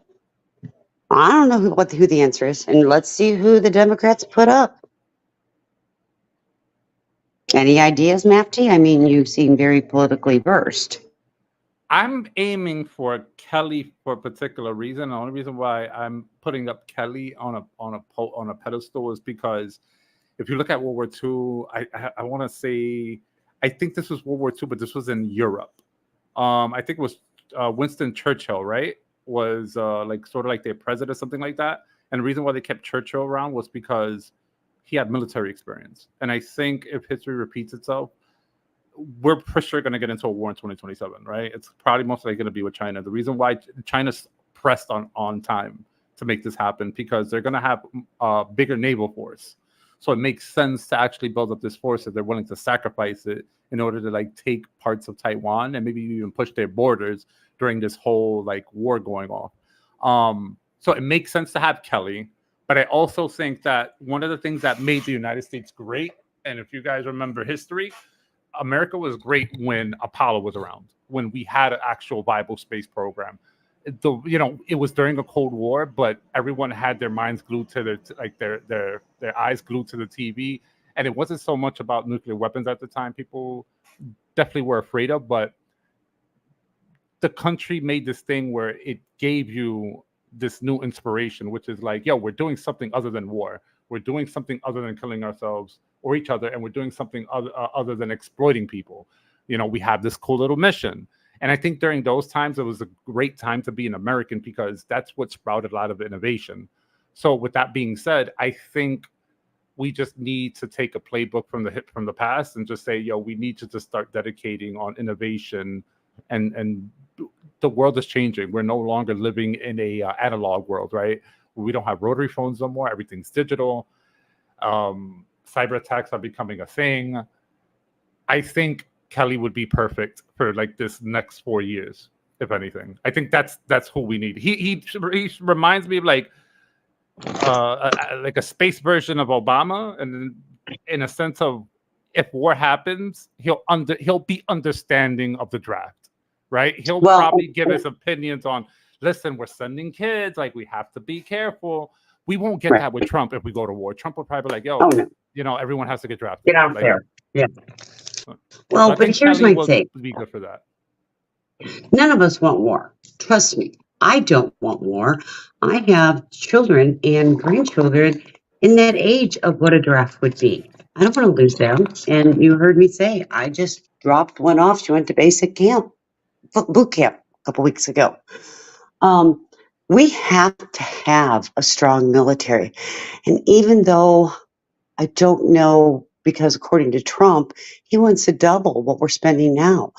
I don't know if that's what we should be doing. Are there other resources that we need to do? And I understand he wants another term without a war on his hands. I get it. We also have to have a strong military. But I'm going to go back to the border issue. You're not a country without borders. You might as well throw us off. We're not a country. Every other country in the world has borders. I just can't freely go into another country and get asylum without pretty much proving it. And a lot of countries are seeing exactly what we're seeing, just not at numbers. And how do we continue to have this open border when we really don't have the resources? And when I talk resources, I'm talking affordable housing, affordable food, those things. We don't have them. I heard like a couple of years ago, I heard that they did it was a documentary, I think Vice did it, where they went to the border and they started interviewing families that lived there for generations, like close to the border, like around Texas and all these places. And a lot of families recall that there was a time where there wasn't a border wall, and the likelihood of people immigrating was like very less likely. It was still likely, but it wasn't as detrimental as it is now. I also, because I was listening to you guys yesterday, I didn't want to chime in because it was too much back and forth. I think you guys are doing a pro-life versus a whole abortion thing. I don't know how it was worded yesterday, but because I remember someone brought up the open border thing.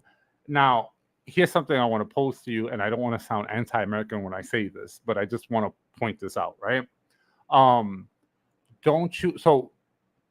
in South America recently, the last couple of days, I forgot what country it was in South America, in Latin America, or like what particular group said this, but they said that the immigration problem is now America's problem, right? In other words, they were just like, yo, we don't care because they're coming through over here and they're going to be heading over there.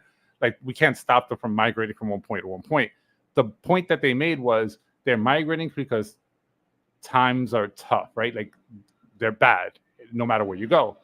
Now, what I want to propose to you is that, don't you think that this is just, I wouldn't necessarily say karma, but these are consequences of the United States during the 60s, 70s, even earlier than that, sticking their nose into regions in South America and other parts of the world and destabilizing the region, which then means is that we have our government has in hand in destroying a structure or a functioning structure that was feeding people. Now you've dismantled it. They have nowhere else to go but America. For example, when we took out Saddam Hussein, there was no particular reason to take out Saddam Hussein. When Gaddafi was taken out and Saddam Hussein was taken out, the same thing was seen. Sanctions weren't placed. Food couldn't get into the region. Diapers couldn't get into the region. Medication for babies couldn't get into the region. Baby formula couldn't get into the region. We did more bad imposing our will to another country. Don't you think that this is just consequences of all these things that the country has done over the years that we've forgotten, and now they're coming up to bite us in the ass? Well, and you're right. Well, history does repeat itself, and there are consequences to behaviors. And the issue is, those consequences normally aren't for that generation that it happened in. It's for the next one. And that's where I feel we're at now. What are we doing to protect our children, our grandchildren, our great-grandchildren? What are we doing? I feel like we're throwing in the towel. Well, Say, okay, kids, you're going to be on your own in 20 years from now. I don't know what to tell you.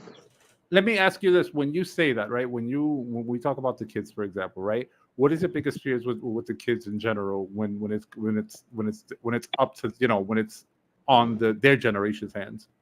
Are you saying that there won't be nothing left here that resembles like an actual I don't know what to call it, but what Natural me life? and you know as the United States? Do you think they're going to see the same thing, or they're going to see something else But entirely but I don't different? think. But I don't see the United States the way my parents saw it, though, either. But every generation, and I will tell you, every generation wants the next generation. Like my grandparents want it better for my parents. My parents want it better for us. And I really want better for my children. And I have kids that are in their 20s and 30s, and I have 2 adult grandchildren. Okay, so I got a very vast variety of ages in my world. I don't see my children at my age that they are now, when at their age that I was then. I don't see them accomplishing what me and their dad accomplished, and they're struggling. And I will tell you, I have got 4 sons. 2 of my sons have doctorates and they're not medical doctors, but they have very good jobs, very good careers, make really good money. Barely holding on sometimes as a family unit. They can't buy a home. I bought my first home in my 20s. And they're not seeing it, and I see the frustrations of my 30-year-olds, because I have 3 that are in their 30s right now. I see the frustration, and not only in mine, but their friends and other young adults of my friends' friends. So I don't know what I'm passing on to them other than unaffordable housing, food, everything. And don't get me wrong, when I bought my first home in the 80s, my interest rate was 13%. So at that time, my parents thought it was unaffordable. So I kind of get it both ways. But I just don't see, and I see my kids. I don't see the hope that they had, that I had. And they're very hard workers, all 4 of them. All 4 of them full time, all 4 of them have children. All 4 of them are pretty successful, even the 26-year-old.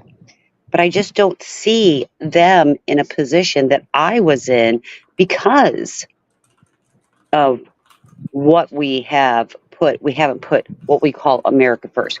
Could it be consequences? Well, why isn't China? I mean, look what they've done to worldwide. And I understand they're communists, totally different. They've given up everything. Boom. I get it.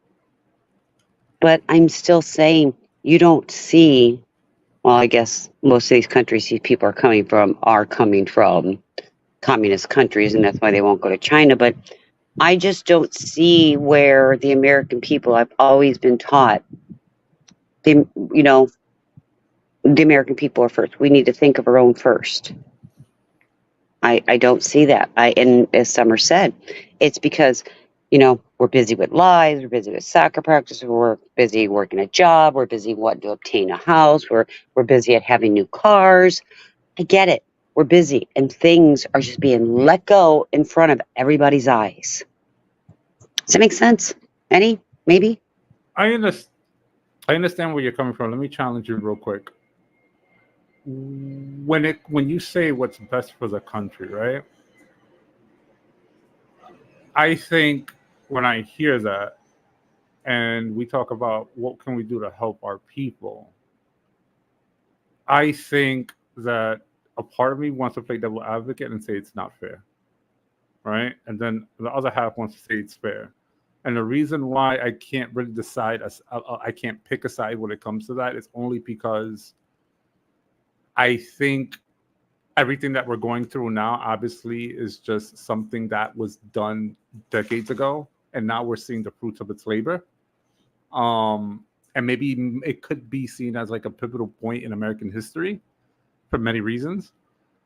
But I think we need to take a step back and sort of think about what that means when we say, well, we have to look after our people, because we've been, not that we here, I'm not saying us, I'm saying simply that I'm pretty sure for the last 10, 20 years, we've heard that saying over and over again.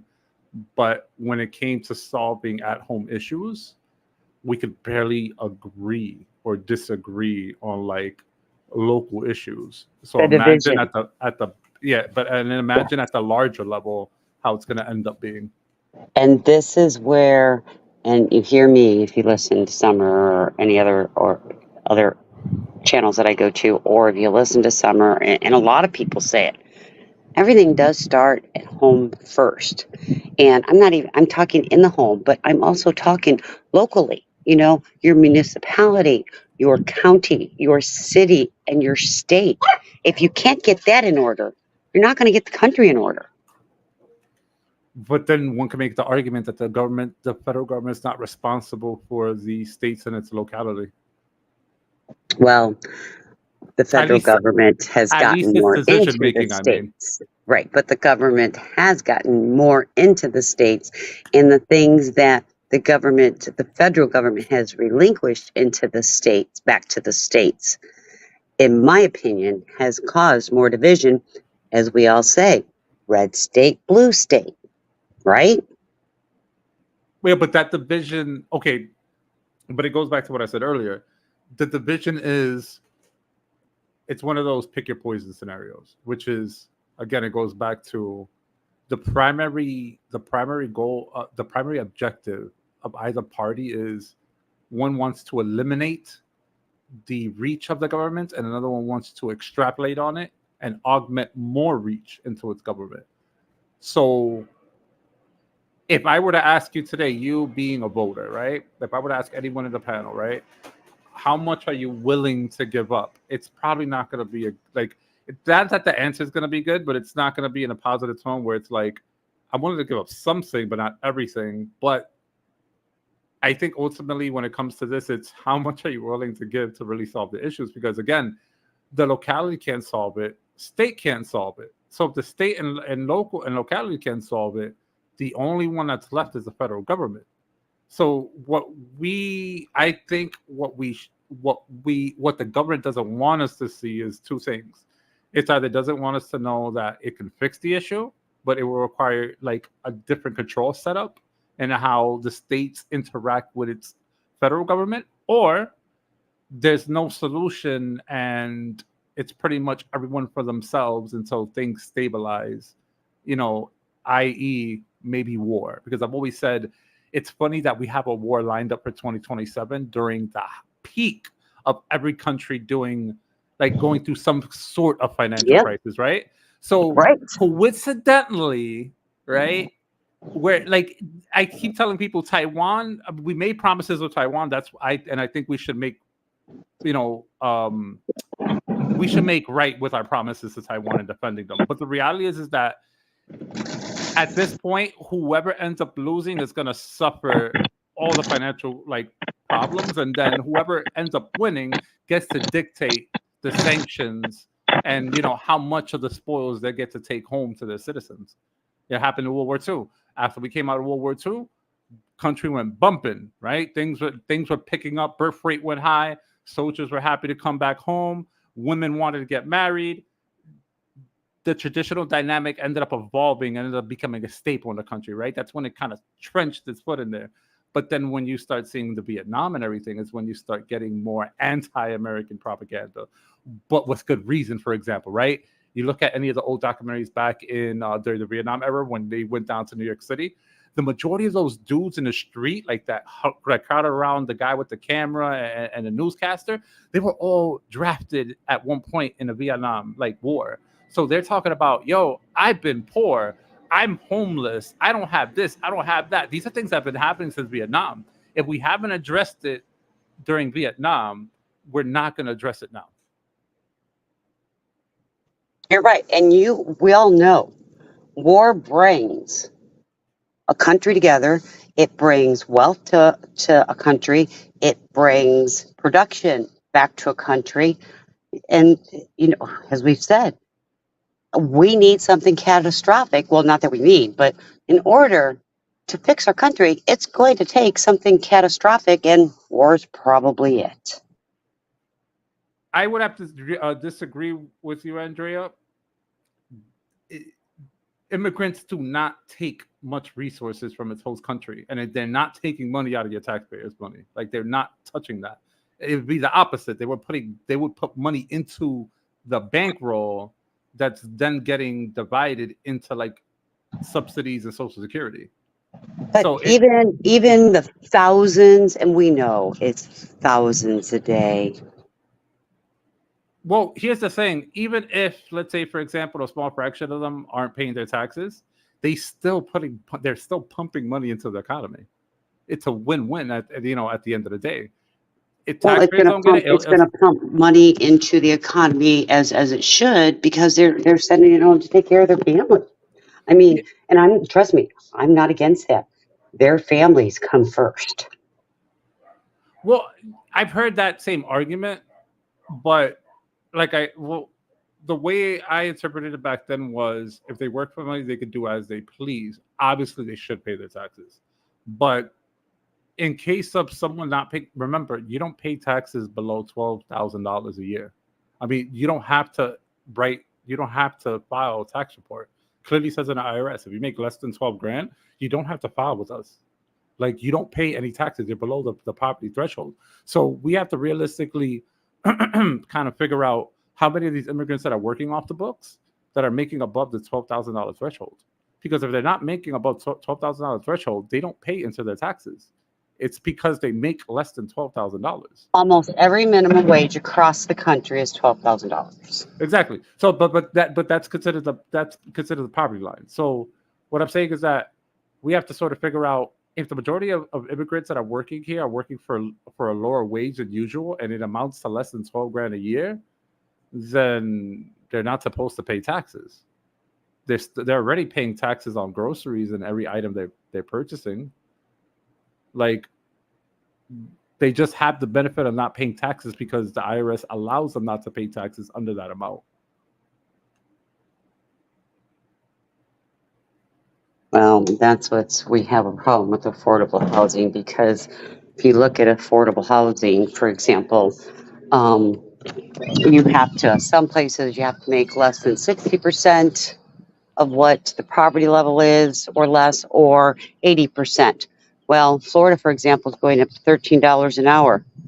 That is more than 60 or 80% above the poverty level. But these builders are getting all kinds of tax credits from the government. I mean, and the thing is, most of them only have to have a percentage of their units, and they only have to keep it for a specific time frame. But I'm seeing more and more, especially around here, they are, willing to give the tax breaks, whether they're local, county, state, the tax breaks, but they're now requiring a 20 to 30 year that these homes instead of 7 years. So again, we're in problems with affordable housing. Where are we supposed to house everybody? Whether they're the migrants coming in or people that were born and raised in the United States. This is the problem the government, in my opinion, the government has created from big government.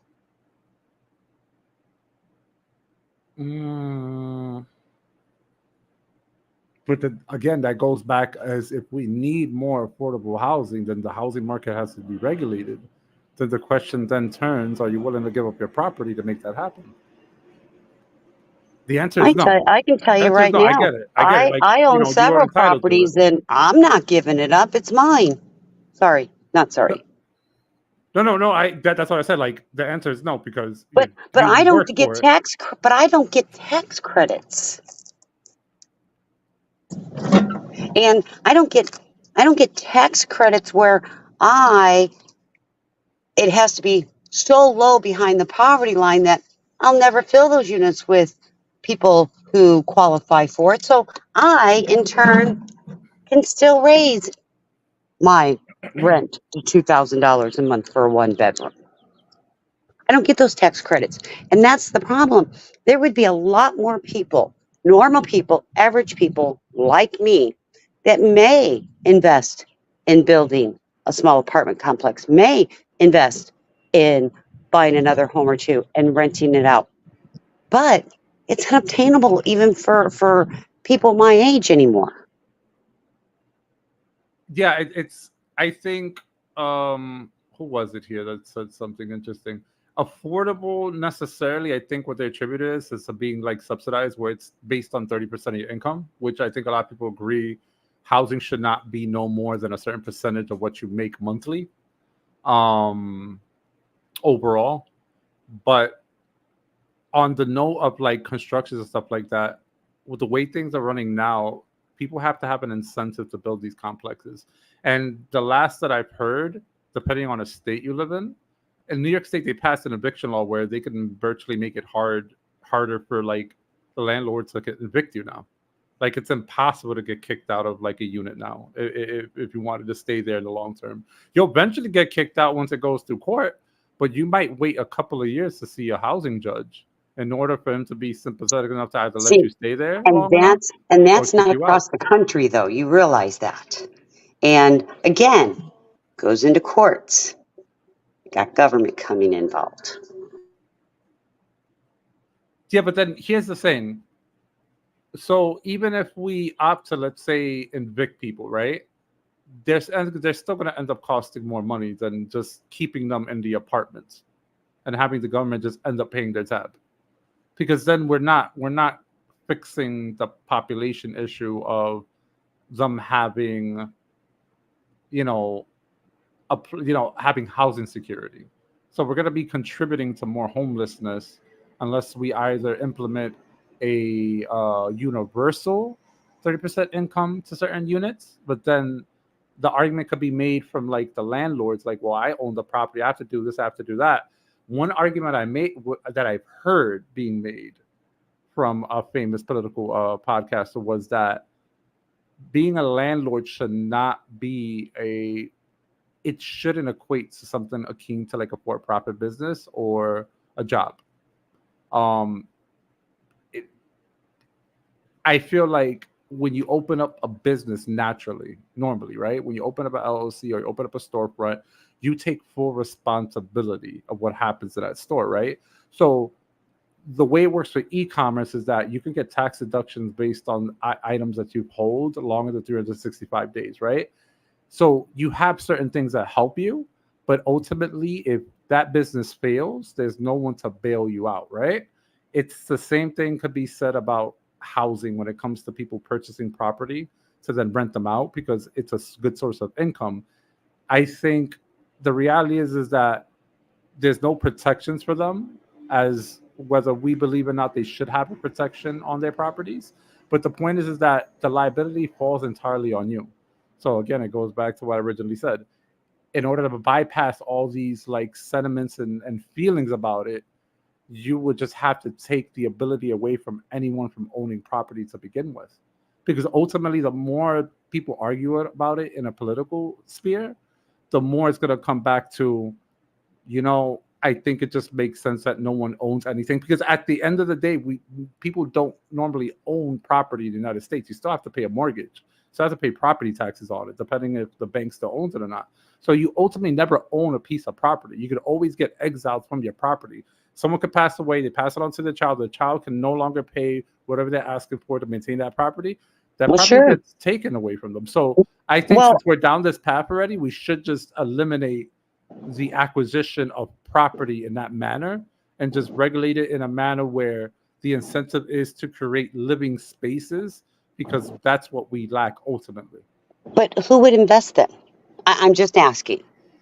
And I know the government's going to step in because you've just said what New York does. Well, I think New York City doesn't have a choice at this point.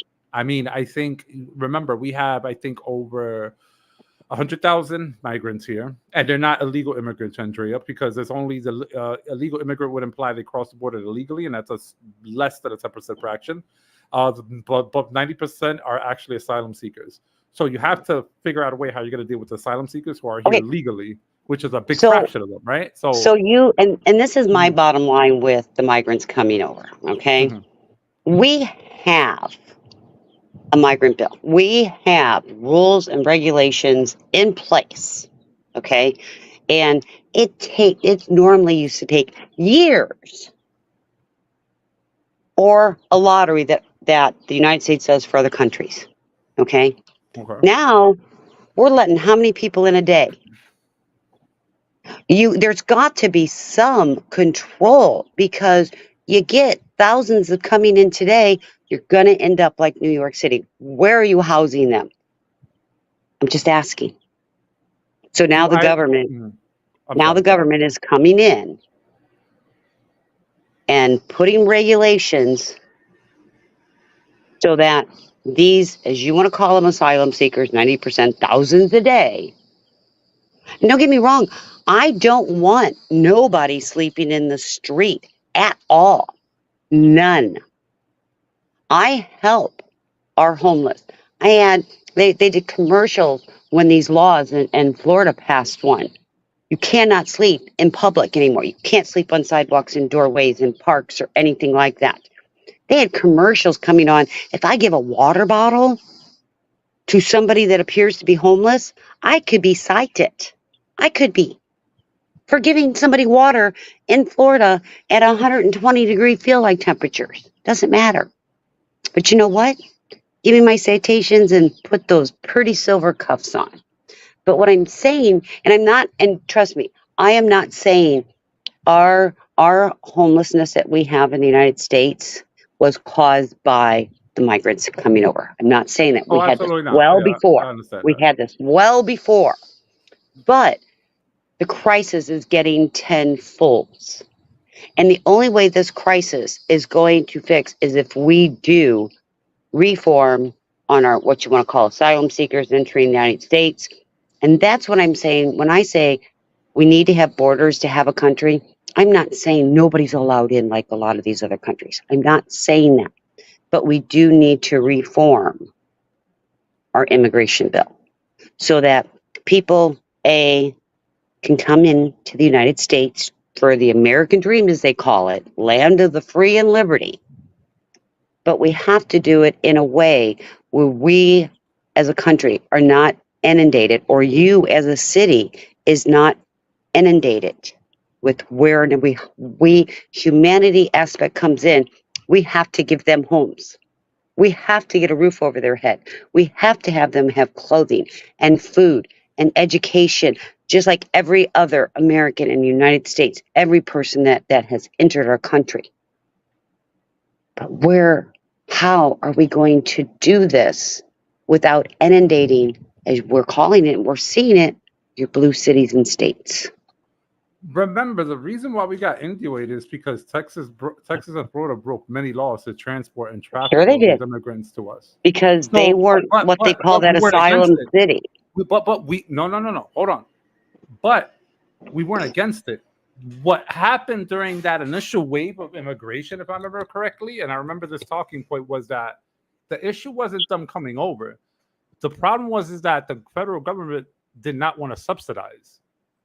It would have been Right. cool because every state was like, "Yo, if you help us out and you fund us, if you give us a package, we'll take the responsibility. We have money to work with, like these folks, right?"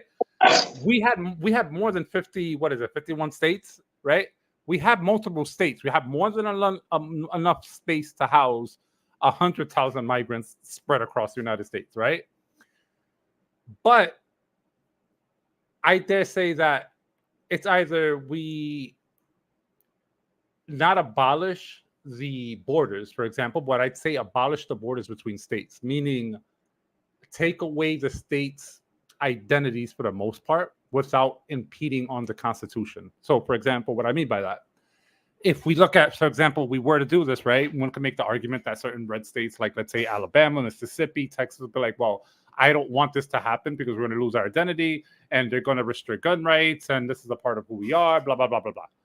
We can pretty much unite all these states under a particular system and still abide by constitutional rights. Well, where no and one you feels know, like they're getting stepped on. and you know as well as I do, we're headed that direction. You know this. This is the new world order.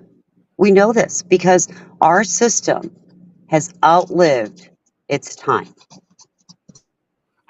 But again, I asked you this earlier. What's so bad about a new world order? Excluding like the religious connotations. There you go. All that stuff. New world order would just mean there would technically be less war. People wouldn't be fighting. They would be open borders, meaning I wouldn't have to necessarily need a passport to move over here if it's the same government. We have the same subsidies across the whole board.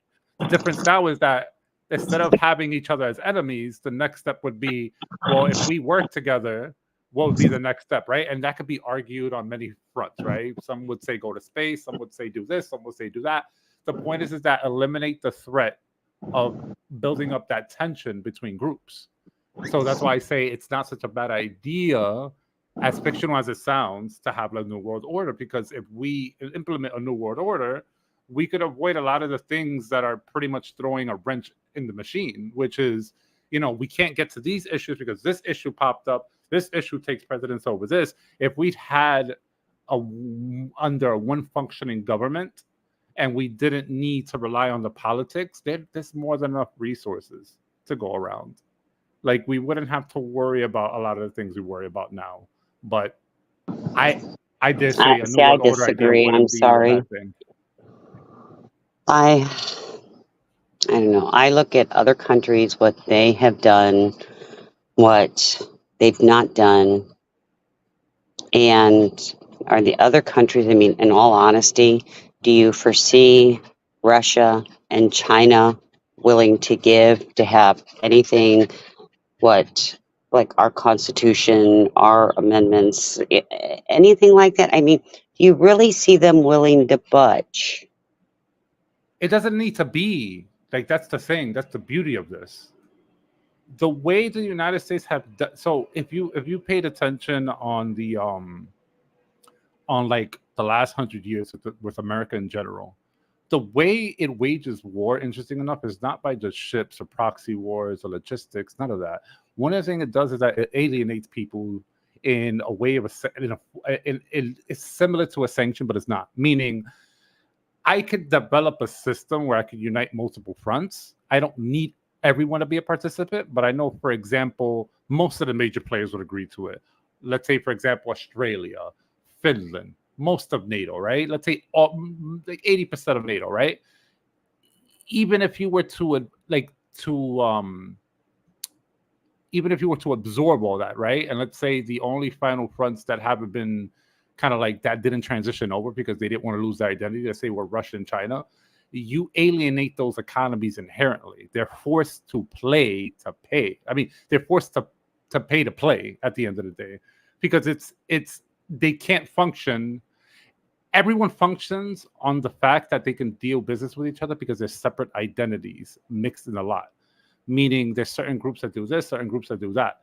Once you absorb the majority of people that can do certain things for you, you put them under one society, everyone else, it becomes extinct. Meaning Russia would fail, China would fail, most Middle Eastern countries will end up failing because they're dependent on us, on our financial sectors, because they run their money through our currency.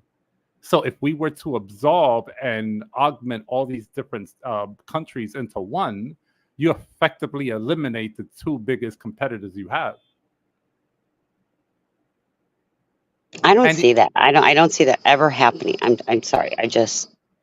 I'm not saying I'm not saying it's gonna happen. I'm not saying it's possible it's Right. gonna happen. I'm merely pointing out that there's multiple ways that you can pretty much dissuade other countries from starting a war. You're not going to start a war when it's like, let's say, for example, it's 30 countries under one government.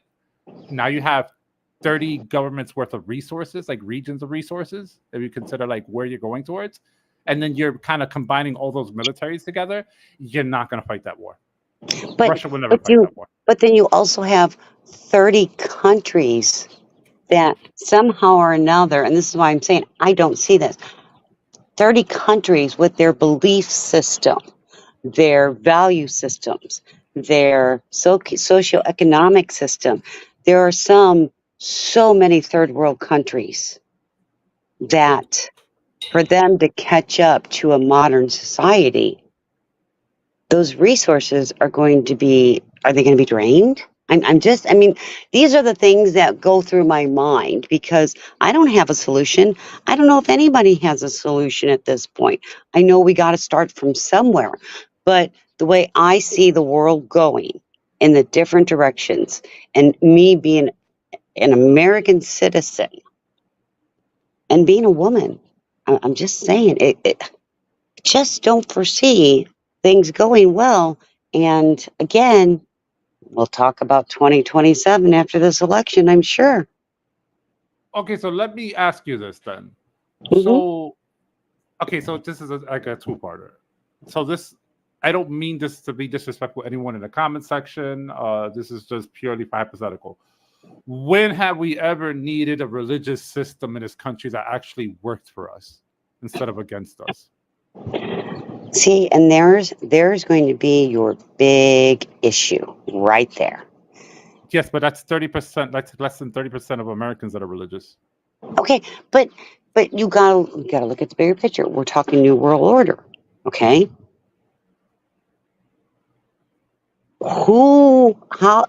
This will be a struggle on who is religious practice is the one we should use, or is everybody still going to use their own?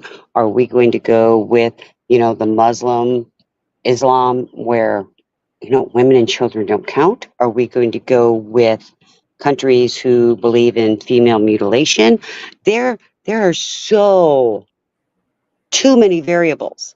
And my concern, this New World Order, is going to force us all to leave our belief systems. And it doesn't matter, me in the United States, me in Florida, you in New York, somebody in Iraq, Iran, Switzerland, whatever you want to choose. But we have something for that though. We have a First Amendment. We have a separation of state and church. Okay, but are we still going to have that with New World Order? Because other countries don't. You're talking 30 countries. No, well, you have to remember that the First Amendment only just says that the government itself, the power at play, cannot have a bias towards one particular religion. Meaning, if you were to construct any policies, it can't be under the fundamentals of a religious belief. So, for example, the reason why when I was hearing yesterday, I wanted to chime in on yesterday's conversation on the abortion thing was because the reality is that the abortion issue, when it comes to pro-lifers, it's purely a religious, it's I don't want to say policy, it's a religious approach. Now, It has some of it is. Some of it is. But then like yesterday, gentleman said that he was a survivor of Correct. an abortion, right? Angry What I would conservative. want, Yes. yeah, what I wanted to tell him was, just because you feel that way does not mean that it should influence the rest of the country. Right. And Summer We kind have of did tell him that. Oh Summer no, did because tell him that. at one point I had to leave because it's like I was getting too much of an itch, and I was Right. like, oh, there's because there's so many ways this conversation could have gone bad. But Right. the point is that I think we have to look at it at this: what's for the greater good? I think, example, when it comes to religion, for the most part, I think the First Amendment happens to have this pretty intricate thing where it just draws this barrier of we can make decisions for the public. They just can't be at the behest of a religious faction.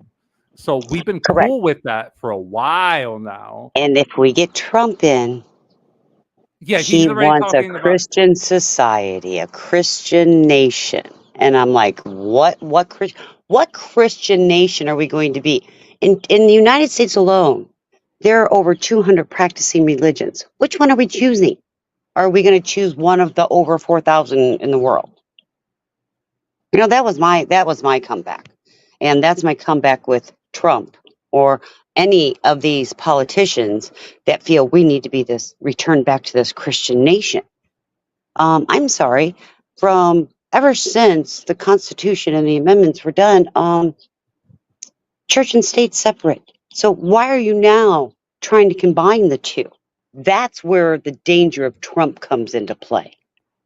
Well, I remember it was Clarence Thomas that invoked that religious settlement when he overruled Roy versus Wade, right? Yeah. So I think they're just using the religious aspect as an excuse to dismantle certain parts of the Constitution. It kind of makes sense because, I mean, it makes sense for them to make that play, and only because there is specifically when it comes to immigrants. If, let's say, for example, we look at the asylum seekers, I dare say at least 80 to 90% of asylum seekers are all religious. More than likely, they're either from a Catholicism background or like a Christianity sector, right? Whether it be Pentecostal, Methodist, whatever falls under that like lineage.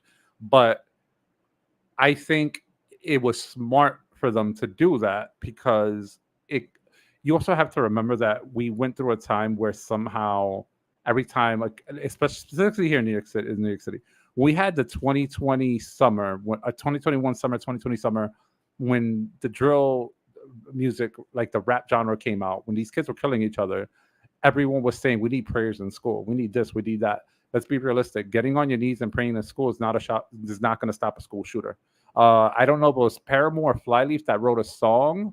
I think the song was named Cassie, where they specifically talk about the Columbine shooter, that he pretty much asked a girl named Cassie in school, do you believe in God? And obviously everyone knows the whole story. If you don't, it's pretty gruesome. But the point is that I think it's these sentiments that are kind of rung in these like very nuanced situations where it's leading people down a path where they necessarily think that if they adopt this religion or a habit of praying in schools, that it's going to solve everything. And I think we're all adult enough to know that you can be having, you can have terminal cancer, you have a week left to live. Praying may not even do anything. It's just your time is up. This is how life works.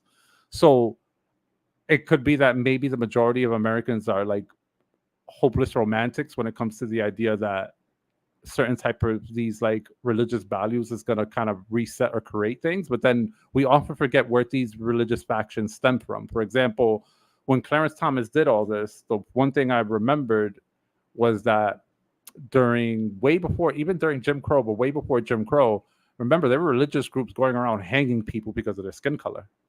So it was that religious base that was doing the majority of the killings. Ku Klux Klan was primarily religious based. It was pretty much the majority of any KKK sectors that are still alive around now are under like a Christian religious foundation.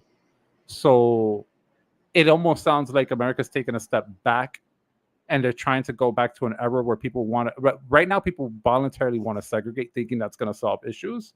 But it's just because people are probably in an emotional state where they think if they keep to themselves, they could regulate their own community, but I don't even think that's even plausible at this point.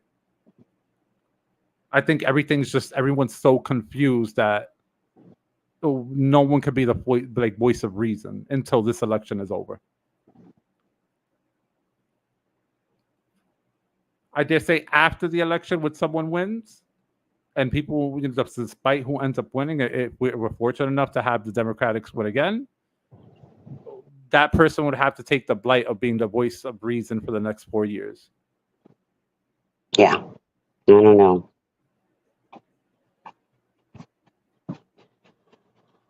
I don't know what the reason is anymore. I truly don't. Summer, are you still here? Yes, I'm here. Okay. I need to wrap myself up because my dinner's almost done. I've been cooking and you probably hear the stuff in the background, all the clanging. I kept trying to mute. I'm sorry. That's all Um, good. Yeah, we can wrap it up and we can pick a conversation up later, tomorrow or whatever. Perfect. I mean, Thank you guys for having I me. just got it. And Mafty, thank you so much for coming. It was a good conversation. I don't know nearly as much as you, and I'm pretty simple-minded. But it's nice that you have one belief, I have another belief, and we had a good conversation. Nah, always come here. As soon as I heard the Biden thing, I was like, I gotta go on Summer. When I saw Summer on, I was like, Christine's gonna be on there. They're gonna be talking about this. Yeah, thank you for stopping by. Most definitely. It's been a great conversation.